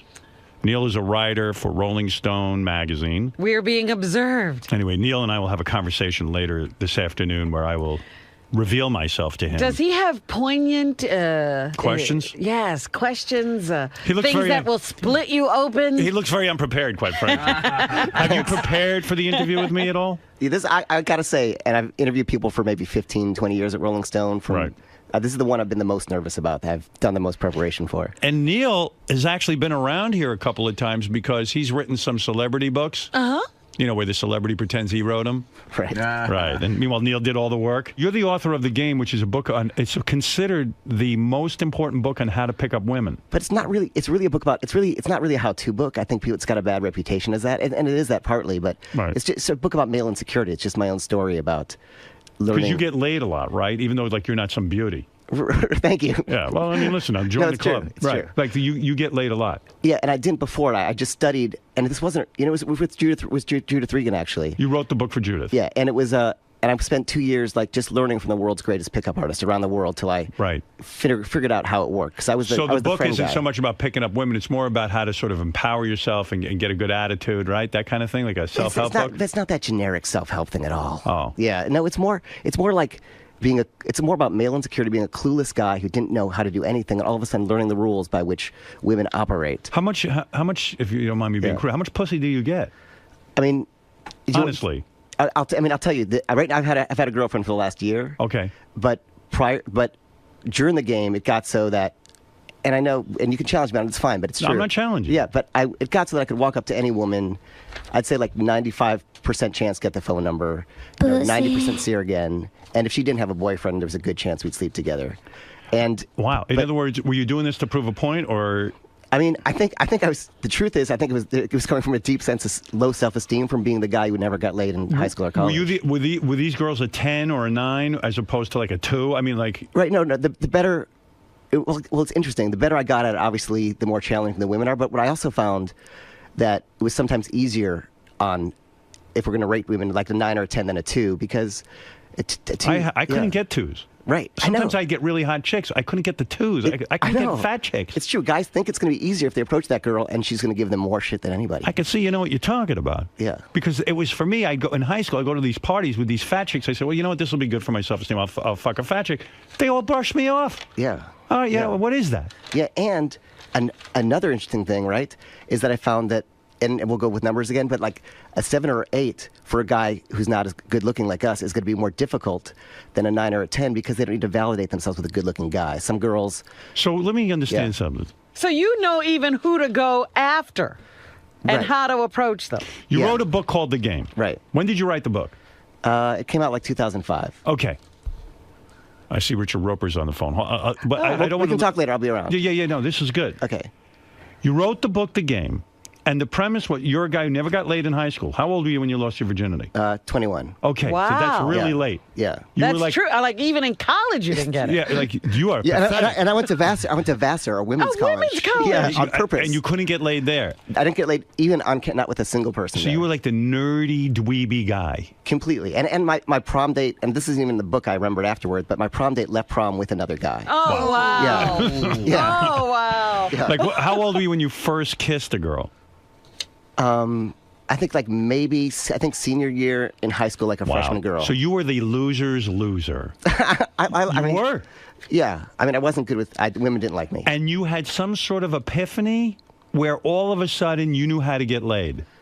It was step by step. I dedicated 2 years to it. It was an obsession. And who taught you most of this stuff, these techniques, if you will? Yeah, there was a whole group of maybe 5 guys. I bet probably the best known because he got a reality show after the book came out because he was in it was that guy Mystery from that VH1 show. You talked to him. Yeah, he was one of the guys in the book. Don't women basically look at a guy and then go, they make a snap judgment whether they would, I've heard this, that they make a snap judgment right away whether they would sleep with a guy or not. They know within the first 30 seconds if they're interested. Exactly, and that's why, and this is the genius part of it, is there's a whole performance you sort of put on as soon as you walk into a club or a room. So by the time they see you, you're already around maybe women you've already met. So, so there's a whole... Yes, yeah. Is part of the performance having other women pay attention to you? For sure, if you're really going for the superstar in the room, right? For sure, you've got to be the most desirable guy in the room. Right. So somehow you got to convince them that all the other women are after you. Yeah, because the first thing women look at when they walk into a room is the other women there, the competition. Then they see what guys those women are with. Then they'll see the single guys. I want to continue this discussion after I speak to Richard because I'm wondering about him coaching JD. Ooh. Could you turn JD into a winner? I mean, he really is a loser. Yeah, we can talk. I mean, he's paying chicks to blow dildos on the internet. I mean, he's in bad shape. I'll see what I can do with him. Jesus, are you really that good at it, or is this a shtick? Are you real? How much? Did you fuck celebrities? I don't know if I did fuck celebrities. Did you fuck models? Yeah. I mean, if you want, do you want to hear the crazy? I mean, yeah. It's interesting, and we can talk about it. I'm happy to be challenged on it. I feel I should do an article on you, Vin. Okay, we'll do that. Go ahead, yeah. But and I haven't even said, but after the game, and maybe this is sickness or disease, but after the game, it got to the point. I mean, first of all, the guys. I did these books with Jenna Jameson, Motley Crue, just because I envied their lifestyle. Right. But anyway, after the game, it got to a point where it got crazy. Like multiple, it'd be 5 women at once, and crazy. 5 women in the bed at once? Yeah. Wow. Yeah. You and 5 women, and they're banging you, blowing you. What? Well. Wow. Yeah, but it was interesting. Yeah. You're goddamn right. It's interesting. Why did you stop? You know what? Because his dick fell off. Exactly. I thought the perfect thing would be to, after I started having these multiple experiences, I started dating a woman who was into that kind of stuff. Uh-huh. And I think I stopped because I realized, in general, the women who are into that stuff aren't really good in relationships. So eventually you have to make a choice. Hey, this leads into Richard Roper. I'll get back to you in a minute. Richard Roper is banging a chick now. This guy. He is a master. Richard Roper did the Siskel and Ebert thing. He was the guy who, after Gene died, he took over. And, I figure him too. He seems like he's a bit of a schlub. And he walks in one night with a girl, a perfect 10, if you understand. I mean, so beautiful and sexy that you wanted to kill Richard and have sex with his girlfriend. That's the kind of animalistic thoughts you had. Well, I'm thinking to myself, how did he get her? No offense, he's a lovely guy, charming, but, come on, she's way out of his league. He could care less about this girl. And he sort of proves it. He fucked her multiple times, dumped her, and he now has a girl who's 10 times hotter than her, according to guys who have seen her. Richard, who's this new girl you have? Oh, wow. There's a picture. Wowee. Whoa. Maron. Howard, there's nothing like an introduction that says, I wanted to kill him and have sex with his girlfriend. You can quote me on that. And I enjoyed your interview there with Wilmer Valderrama. Jeez. Let me tell you something. This guy's got a story. He's got a story, all right. And then I was on the space shuttle, and then I told Gaddafi he had to get out of Libya. No, I'm sure he's telling the truth. Richard, I'm looking at the picture of the girl that you're having sex with. Is she a professional model? She's done some modeling, yeah. Wow. Neil, you would say a 10 right there, right? On this girl. Looks like a 10. A 10. Yeah. Did you bang her? Did I? Yeah. I don't remember. All right. Wow. Richard, the girl that I saw you with years ago, you dumped her, right? Well, we parted ways, Howard, years ago. We parted as friends. I would have been like, I'm never parting with this girl. See, I figured the party stops when you find one that looks like that. Well, then I read a book called The Game, and I knew there was more out there. How'd you meet this new one? And she seems very young, if that's an accurate picture. She's a great girl. I just met her here in Chicago. We've been dating. I mean, she's a girlfriend. I mean, she's... Oh, you're willing to call her a girlfriend? Absolutely. The other one you weren't. Well, sure she was then. Yeah, and there's a timeline here, you know. How'd you get her? You met her where? Just met her at a bar in Chicago after a baseball game. And you started talking to her, and did you think she was out of your league at first?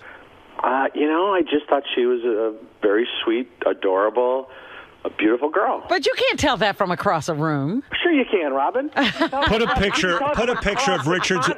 Gary, put a picture of Richard's girlfriend on the web right now at howardstern.com and tweet this out there. People need to see this. What does she do for a living now? She's done some acting, some modeling. She's working in some restaurants here in Chicago. Ay, Vegas, Mia. Well, the first time you get her naked, are you just beside yourself, or are you just used to this kind of party? Are you saying, thank God I learned to write? Yeah, I mean, who knew writing could pay off? I mean, with those dopey reviews. I'm crying out loud. This guy, I see him on Twitter. He's reviewing everything. He reviews movies, anything. Anything, he'll review it. And I'll tell you what, women love it. I will. You walk past me on the street, and I'll give you a quick 3 stars, 3.5, or thumbs down. How old a girl am I looking at here? She's a little bit younger than me. How old is she? She's in her 20s. Her 20s? How old are you now? You're like 50. I'm 51. A little bit younger than him. Yeah. Good Lord. You're never getting married, are you? I'm, I'm emotionally about the same age as her, so it's a good match. Do you think you'd ever marry her? You never know. Have you ever been married? I have not. Imagine that. 51. You know, Roger didn't get married for a long time. Roger was probably, well into his 40s, I think, and he's been married to the beautiful Chaz for probably 20 years. Yeah, that's the weird thing. Roger got laid a lot, too. Yeah. And whoever thought he was getting laid? You just have to watch the movies. You don't have to even be in them. Who knew? Yeah, right. Like why bother being an actor? Watch movies. Yeah, watch movies for a living. It's it's the greatest job in the world, right? It is the greatest job in the world. You sit there like the Grand Poobah and you give reviews. That's right. People do all this work and then you comment on it. Oh, yeah. They pour their heart and soul and lifetime fortunes into it and 8 years of work, and then I watch it for an hour and a half and call it a piece of shit. It's a great job. Lovely, Richard, just lovely. If I may be so blunt, how long does it take before you get into a girl of that caliber's pants? I mean, I don't remember details like that. Come on. How long have you been together? We've been dating for almost 2 years, actually. Is it a year? Is it a month? A year. It was 18 months before she even learned my name. No, seriously, is it a week that it takes? I mean, this is a major girl. Is this the best looking girl you've ever had? How could anyone be better looking than that? She's a great girl. Have you met her parents? Yes. Are they nauseated by you? I mean, you're 51 and she's what, 21? Is this what they expected? She's probably 22. Right. Are they nauseated by you? I mean, are they... I walked into the house and there were multiple vomitings going on. They're not... No, I mean, did the parents give you a hard time about... I mean, you're talking about an age spread of over 30 years. No, it's less than that, actually. It's not Not really. Not that it's kind of a Howard Beth age difference. Really. No, I'm 19 years. Yeah. It's in that range. No, that's appropriate. That's what I'm aiming for. You know, wow. I read the game and I follow your life, Howard, and we just. Meanwhile, the author of the game is staring at the picture of your girlfriend obsessively. I think he's coming back into the game. Yeah, no, beautiful girl, Madon. Look at that. Is she a swinger? No, she's not. Has she ever brought a girl into the bed? No. Very traditional girl. No kidding. Yeah. Well, maybe this is the You one. went for the traditional this time, huh? Yes. I just had to wait for her to be born, Robin. That was the main thing. When you go to when you say you met her in a bar, did you have to buy her drinks because she gets carded? Oh, yeah, she had to wait around the corner while I got her. So she was outside and said, "Hey, mister, can you get us some drinks for me and my friends?" Well, that's I will embarrassing. say when we go out, the wait staff's usually very nice. Oh, how you doing, Mr. Roper? And they're like, we're going to need to see a few forms of identification because she looks very young. I mean, she looks, Are you living with her? No. Boy, how do you pull that off? She's got some shitty apartment. Then she comes over to your place, and then she's like, "This is how he keeps the romance going." Yeah, she's probably all impressed with his apartment. She's like, "Oh wow, you have your own car?" She has a very nice place. Yeah, and you say she's an actress, but she isn't really, is she? Well, she doesn't. Little acting, little modeling. Where did she act? What She's movie? in Chicago. What kind of acting is where do you that? act in Chicago? She's acting like she's interested in me every day. You know what a challenge that has to be? Tell the truth. Does she live with her parents? No, she doesn't. She has a very nice house. It's the one she grew up in. I'm like Dawson. It's like Dawson's Creek, you know? Yeah, right. Here comes that old guy. He climbs through the window. Climbs through the window. You're the man, I'll tell you. You've got them coming and going, all perfect 10s, I'll tell you that. You're something else, man. That's why I admire you. I don't read your reviews. I admire this. Thanks, Howard. Thank you. I'm glad I put in 20-hour days. So. By the way, Richard, the Academy Awards are actually coming up on Sunday. Yes. And so I asked Richard to give us, his picks. People like that kind of thing around. Absolutely. I'm interested because this year has been an odd year. I'll tell you my pick, and then, Richard, you can tell me why I'm right. Best Supporting Actress. I don't even know. You like the mother in the fighter. Yeah, well, there's always a difference between, who you're predicting is going to win and your favorite performance. Yeah. And that Melissa Leo, who plays the mom in The Fighter, she's got the kind of role that you win an Oscar for. She's got the wig, and she's got the she steals every scene, and she's yelling at the daughters, and she's yelling at Mark Wahlberg and Christian Bale, and she's a great actress. Can I be honest with you, though? As much as I like that woman and I like the movie The Fighter, the little girl in True Grit, is she up for an award? Yes, she is. For that award? Isn't she Best Actress? I think she's actually up for Best Supporting Actress, even though she's got Haley Steinfeld, I think her name is. Yeah, I thought she was terrific.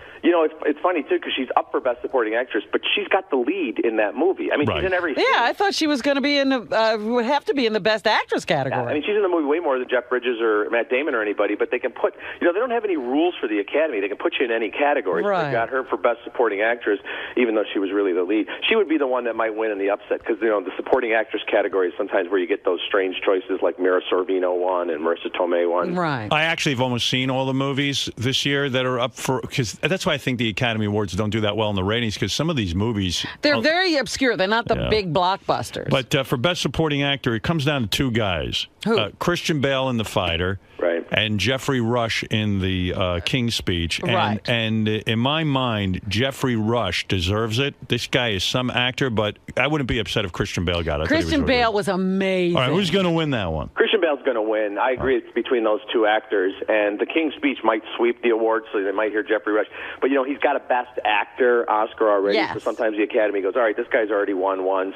Christian Bale's a great actor. Is that what they do? When you say the Academy, is it a group of people who get together and go, yeah, this guy, or is it just like individual voters all have that collective thought? It's individual voters, but they have a certain mindset. It's usually, and when people are in the Academy, they're in it for life. So it's an older voting group, which is sometimes you see, that's why you see the more traditional movies winning. And I do think politics plays a part in it. Like, look at Al Pacino. He won for Scent of a Woman. Not his best movie, but he hadn't won for Godfather. He hadn't won for Serpico. Dog Day Afternoon, all these great movies are like, oh, shit, it's time to give Al Pacino the Oscar. We got to vote him in this year. Are people angry with Christian Bale because of that tirade he had on the set where he yelled and screamed? Could that hurt him with the Academy voters? I think if it had happened last month, yeah. He doesn't have the best reputation, and that kind of stuff plays into it, too. It is a popularity contest. But, yeah. I think, by now, and I think actually, the largest branch of the Academy is the acting branch. I think a lot of actors would be like, oh, I can relate to him. I've had moments like that, too. So I don't think they'll hold it against him. That's what I think. It's not the people voting, it's actors. Best actress is who? Natalie Portman?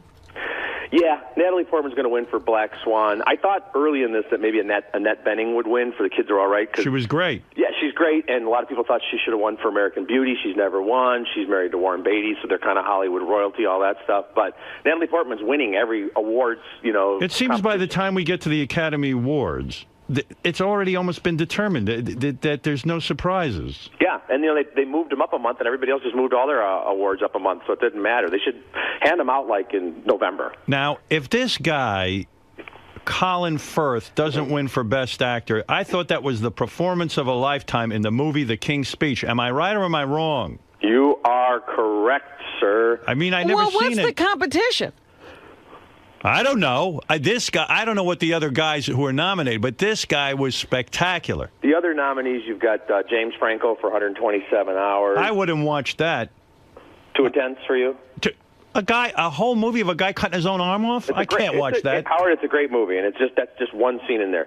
But Jeff Bridges, Robin and I are working on a script where I eat my own foot. If that's what people like, that's what we're doing. If that's what it takes, I'll do it. Get the guy from Rolling Stone to write the screenplay. If everybody bangos, it'll be a huge hit at the box office. I'm talking, believe me. I better get a good article out of you. Hey, am I going to get a good article out of you? You know, it's a Q&A, so it's everything you say is going to be in there. Don't fuck me up. it's a Q&A. Yeah. If I lose my mind and say something stupid, protect me. All right, done. He's not the guy that interviewed Bieber, is he, and trapped him up on all those questions? No, that's not me. Did you interview that general who got fired? No, good, because I can't afford to lose this gig. Be careful, Howard. I don't know. That guy's tricky. He might get your pants off before that interview's over. Yeah, that'd be worse of a problem. Now, Richard, I, of course, have been saying for months that in terms of the best film of the year, the best film of the year, hands down, is King's Speech, where the king, of course, has a speech impediment. It is a fantastic movie. Robin, like many people, has been saying... Social Network. I am right. Am I correct? You're both wrong. The best picture of the year was Inception, of course. No. Well, I did say Inception, too. That technically is the best. Yeah, technically the most impressive. Yeah. And Christopher Nolan not getting nominated for Best Director is a joke. I don't know how they couldn't nominate him.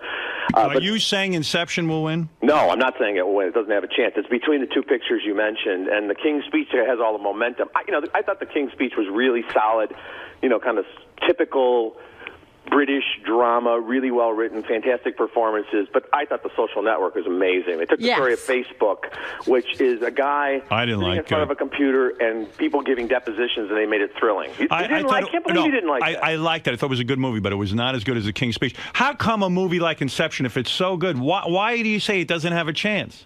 I think that some of the Academy probably said they were confused by it. The King's Speech is laid out in classic dramatic fashion. You've got a guy who's trying to overcome a great difficulty, and he triumphs. It's that kind of a story. Listen, I'm recently on this Twitter. What do you do all day? You're on that thing 24/7. I see you on there. I mean, what's going on with you? Are you working or are you Twittering? I'm doing both. It's part of work, right? And look at you. I told you you're the king now. All right, you have a couple other predictions about the Academy Awards that I really like here. What do you think of the hosts? Well, here, listen to this. He gives the odds on some things, and maybe you'll comment on these. Sure. Odds that the co-hosts, James Franco and Anne Hathaway's opening routine will include a pre-taped number or song. It has to, doesn't it?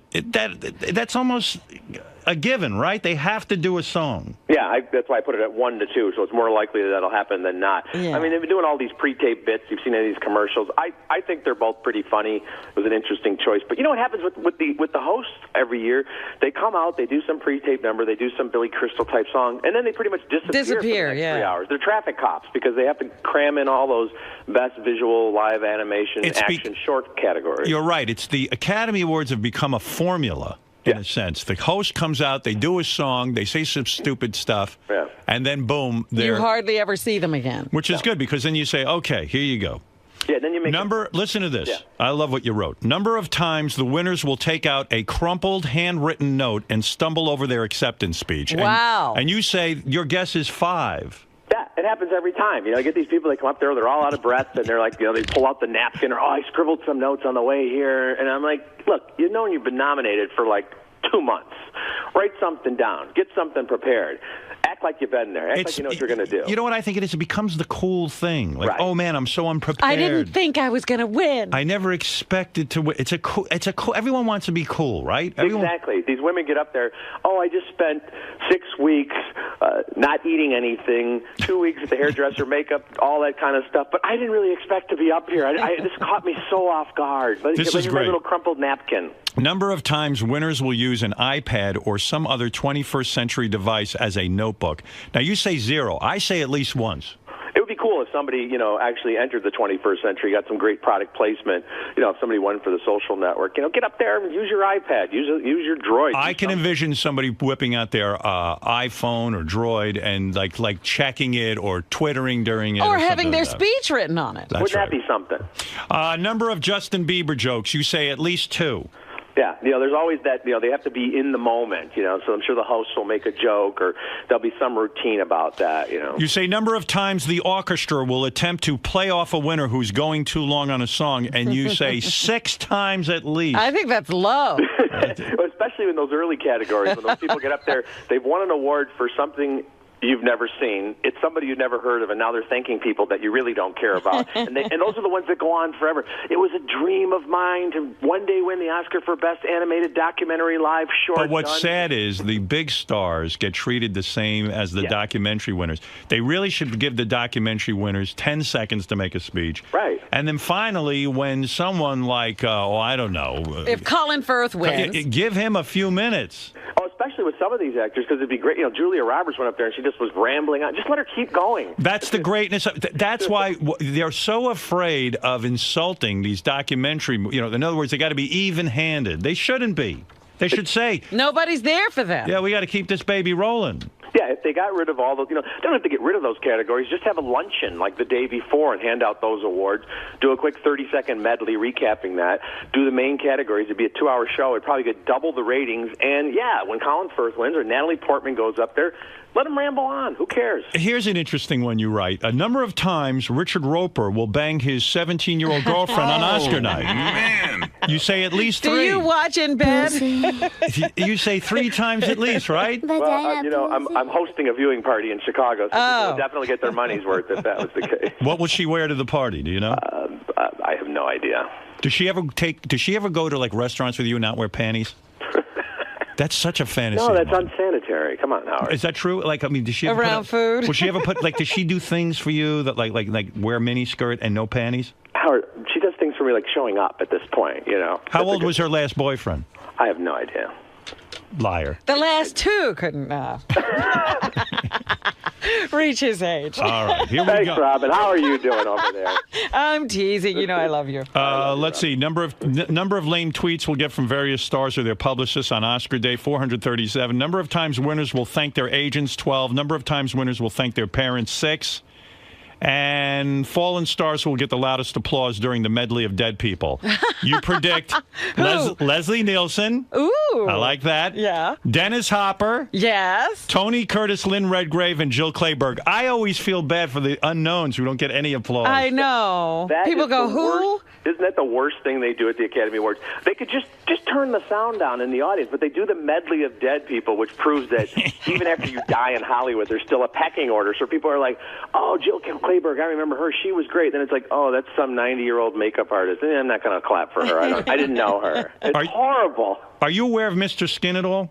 Yeah, I know Skin. Did you read any of his Anatomy Awards this year? Of course, I follow that very closely. I'm hoping one day to become a voting member of the Skin Anatomy That'd be great. Awards. Yeah, why can't I be a voting member of that and you be a voting member of that? Controversial choices this year, I'll tell you. Well, I love Richard Roper. You can check out all of Richard Roper's Oscar picks at richardroper.com. He really is a great guy, way, opinionated guy, funny guy. Yeah. What is the best song? I don't even remember any songs. Oh, it'll be from Toy Story 3. They always go with that kind of cute little song that plays over the closing credits. So it'll be the song from Toy Story 3. By the way, here's something depressing. You can see Richard on Real Z channel. Reels, just Reels, like Reels. That's not depressing. It's an up-and-coming channel. Oh, is it? Yeah, it's all about the movie. Here I was feeling bad for you. No, don't feel bad for me. And Howard, thank you for following me on Twitter. After you followed me, I picked up like 10,000 new followers. I love it. You happen to be very good at it. Well, thank you. You say some interesting things. Thank you. I appreciate that. You too. It's a lot of fun. You're doing a great job with the commentary on Private Parts was groundbreaking. A landmark moment in Twitter history. Thanks, Richard. And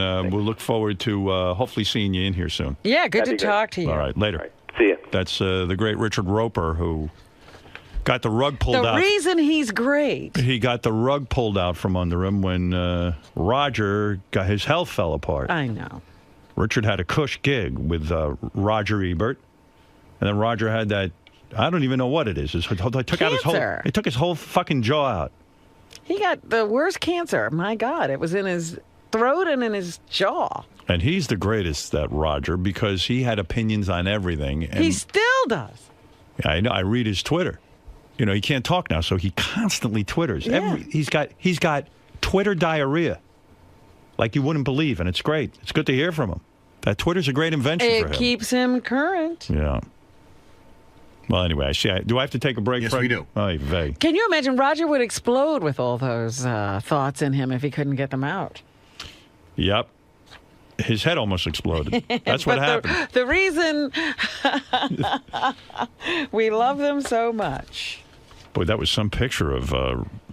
let me ask you something. Is that the kind of caliber of woman you were getting? Like Richard Roper's girlfriend? I mean, I feel like I'm in the position of like...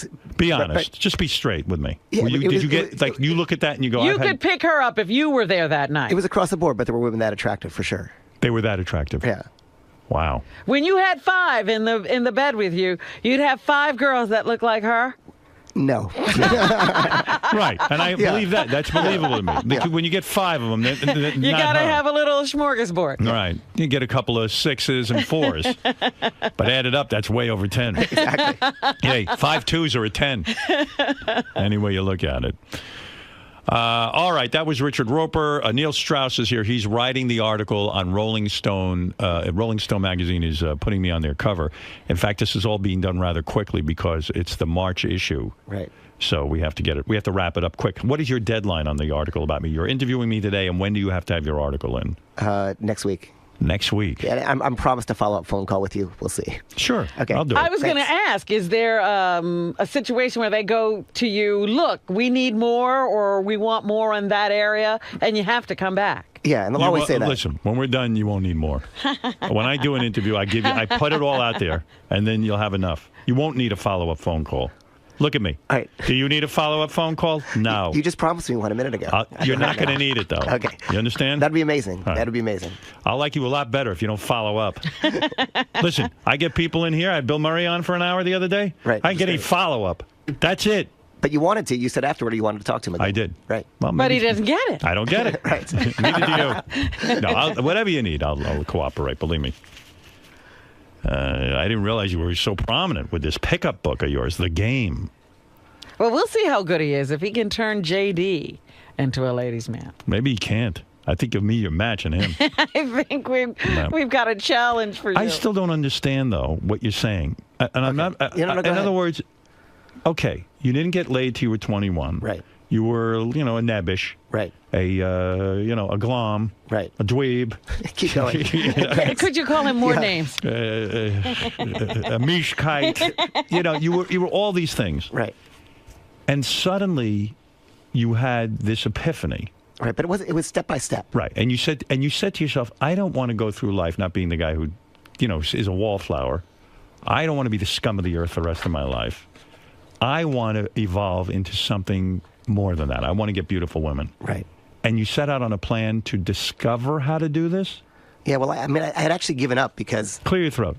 Thank you. All right. I'm going to vomit from you. Go ahead. Yes? And you're telling me you're getting laid. So, all right, go ahead. Yeah. Go ahead. So, really, the whole reason I did the Motley Crue book, besides wanting the stories, is I wanted to be backstage with them and have that backstage pass and maybe get some sex going on. Right. Right. So when that didn't happen, I really didn't. I went on tour with them, didn't get laid the whole time. Right. Even there, you couldn't. Even there, and I would literally go get a stack of backstage passes, walk around, hand them out to women. How old were you when you got the epiphany to actually research this thing and really put your mind to it? Like you devoted this to a job. I'm going to learn how to fuck women. Yeah, and I'd given up at that point. I'd literally given up. How old were you at that point? Probably late 20s. Late 20s. Maybe but 28, did you 29. hear him? Right. He's walking around with a stack of backstage passes at a Motley Crue concert, right. and he couldn't get laid. Well, of course not. First, he's around Motley Crue. Right.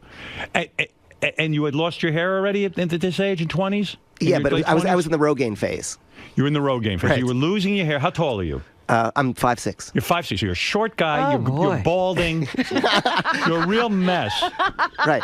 And yet you said, I am not going to live my life as this loser guy that hangs around and never gets laid. Well, actually, I thought I'm going to have to live my life as this loser guy who never gets laid.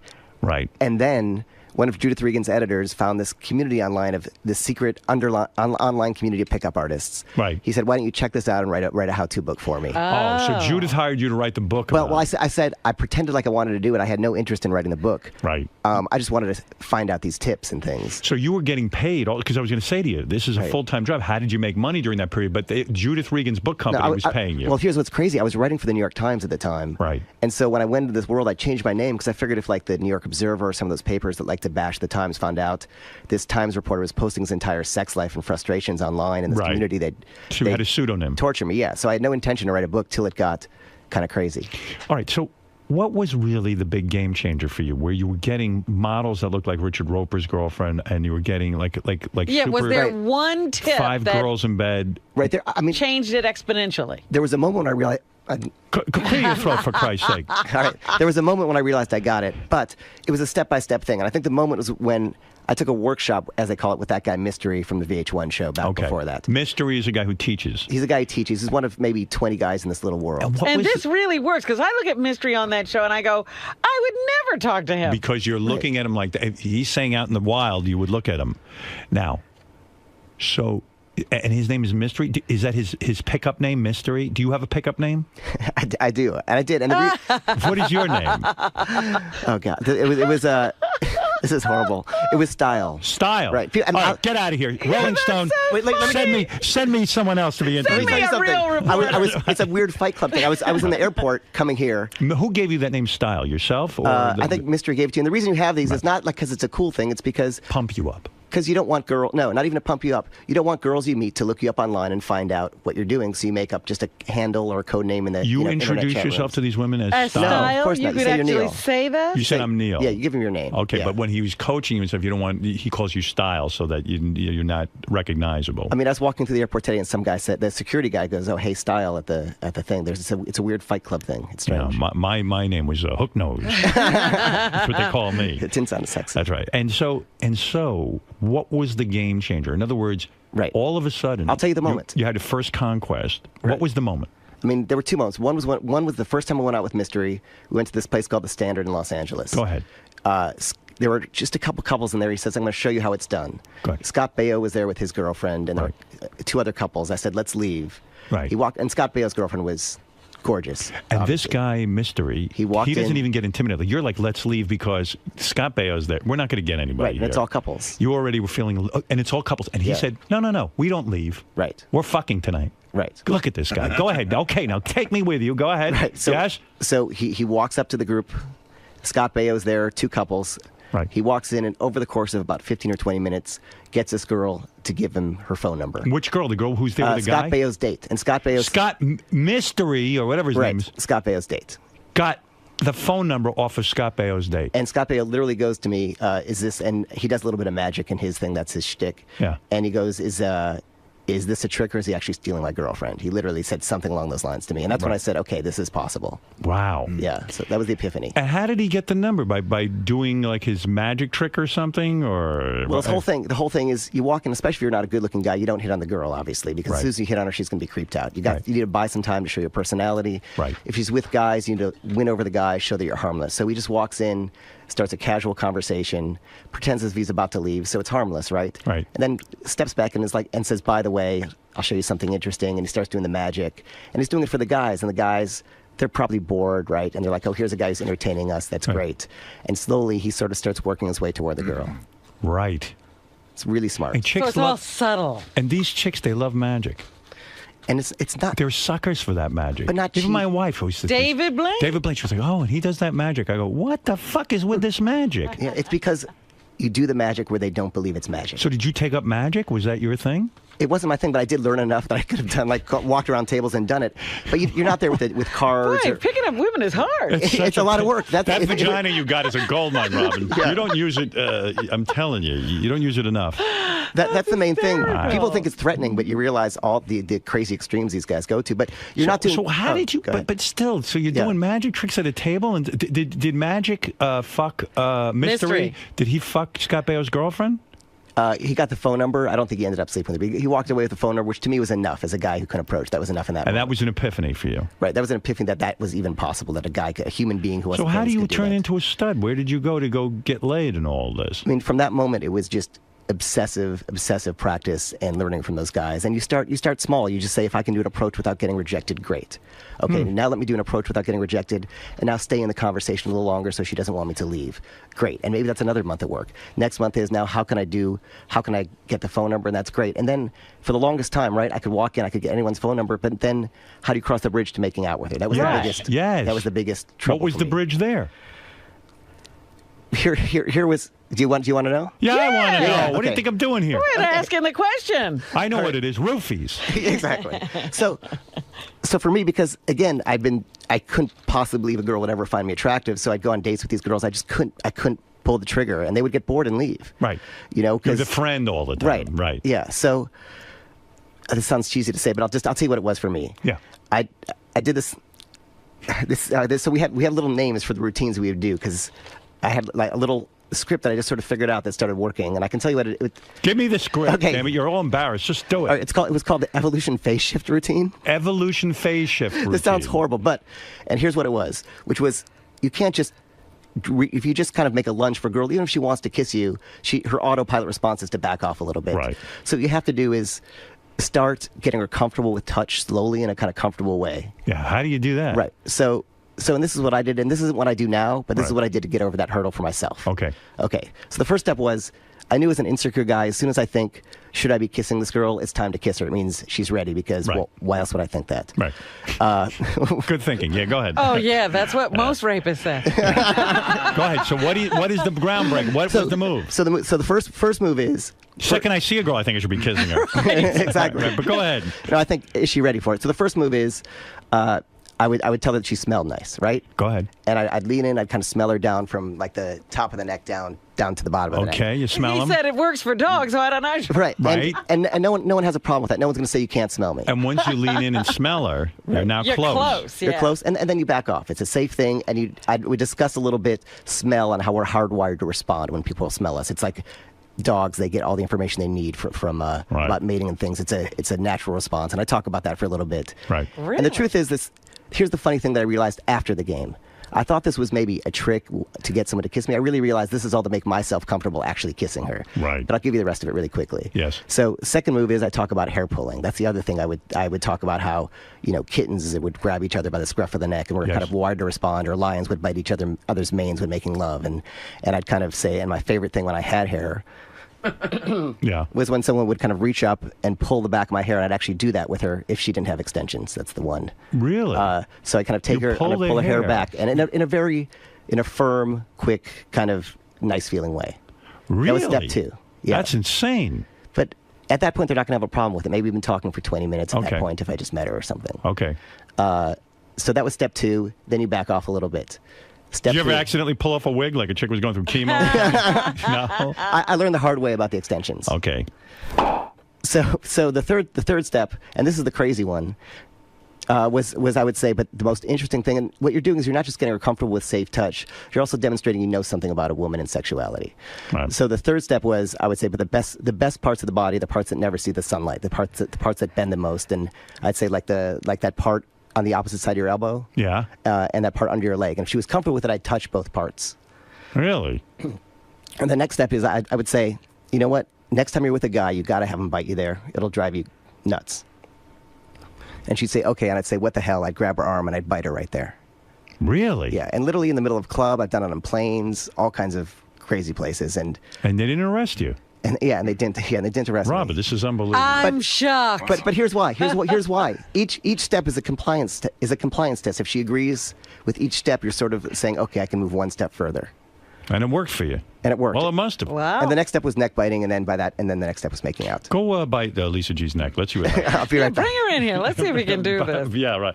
Do it on you. Loosen you up. I know the game, so it wouldn't work. Hi, Sugar. You're on the air.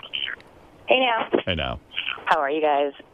Anyway, I've studied with Hypnotica, and I believe him and Neil know each other, and Steve, and it's amazing. I've known Eric for 10 years, and it's true. I've watched him work with women. I've watched everything, and it's You're saying this stuff works? Yeah, they're both guys I learned from in the book. Yeah. Wow. Yeah, All they are. Well, hey, listen, what do I know? You're telling me you got a lot of women? That's good. I don't know what she's talking about. Apparently, she knows all these guys he trained. There are 2 of the guys besides Mystery I learned from in the book. Hypnotica. They all have nicknames. I see. Right. You all sound fruity to me, but I mean, we were all nerds. We were all Dungeons and Dragons. I think it's terrific. If you get Dungeons guys and Dragons? Does the book still sell well? Yeah. All right. Well, that's Neil Strauss. He's supposed to be writing an article on me. I'm doing more good for him than he's doing for me. You just sold a bunch of books. Right. And listen, the reason I'm doing an interview with Rolling Stone is because I want to promote this app. Yeah. Yeah. Make sure it gets in there. Okay. And don't tell me your editor edited it out. No, it's got. They said it's got to be in there. Yeah. Oh, good. Okay. Yeah. Yeah. I mean, listen. I that's my job here. Right. They make the whole thing the app. But is it weird? Is it weird when so many people come in here trying to plug things to be plugging something and something else? I'll work it in a creative way. I'm excited to see how you do it. All right. Quite frankly, I'm just going to bang you over the head with it. And if you start biting my arm, I'll know you're weird. Right. And don't pull my hair. Anyway, Neil, pleasure, and congratulations on your book. And you say the book is still selling out there, The Game. Yeah, it's fine, yeah. No kidding, it's doing well. Yeah. You still get paid for that. Yeah. That's terrific. Good for you. Can you make a lot of money being a writer for Rolling Stone? Yeah, I do it because I enjoy it. But do you make a lot of money? No. Do you live well? Well, how do you make your money? Just from the books. Because I've written like 6 books or so. I see. Like when Jenna Jameson wrote a book, you got a lot of money. You get an advance, right? Exactly. And then you get a cut of the action? Yeah, you get a cut. Of course, definitely. Wow. Did you give Ratso a cut of the action or no? Ratso's a millionaire now. He's retired. Because of you. Ratso. Went off and wrote a Dylan book. He was so believe me, Ratso did just fine. Okay. All right. Don't trust Neil. He promised to marry me. He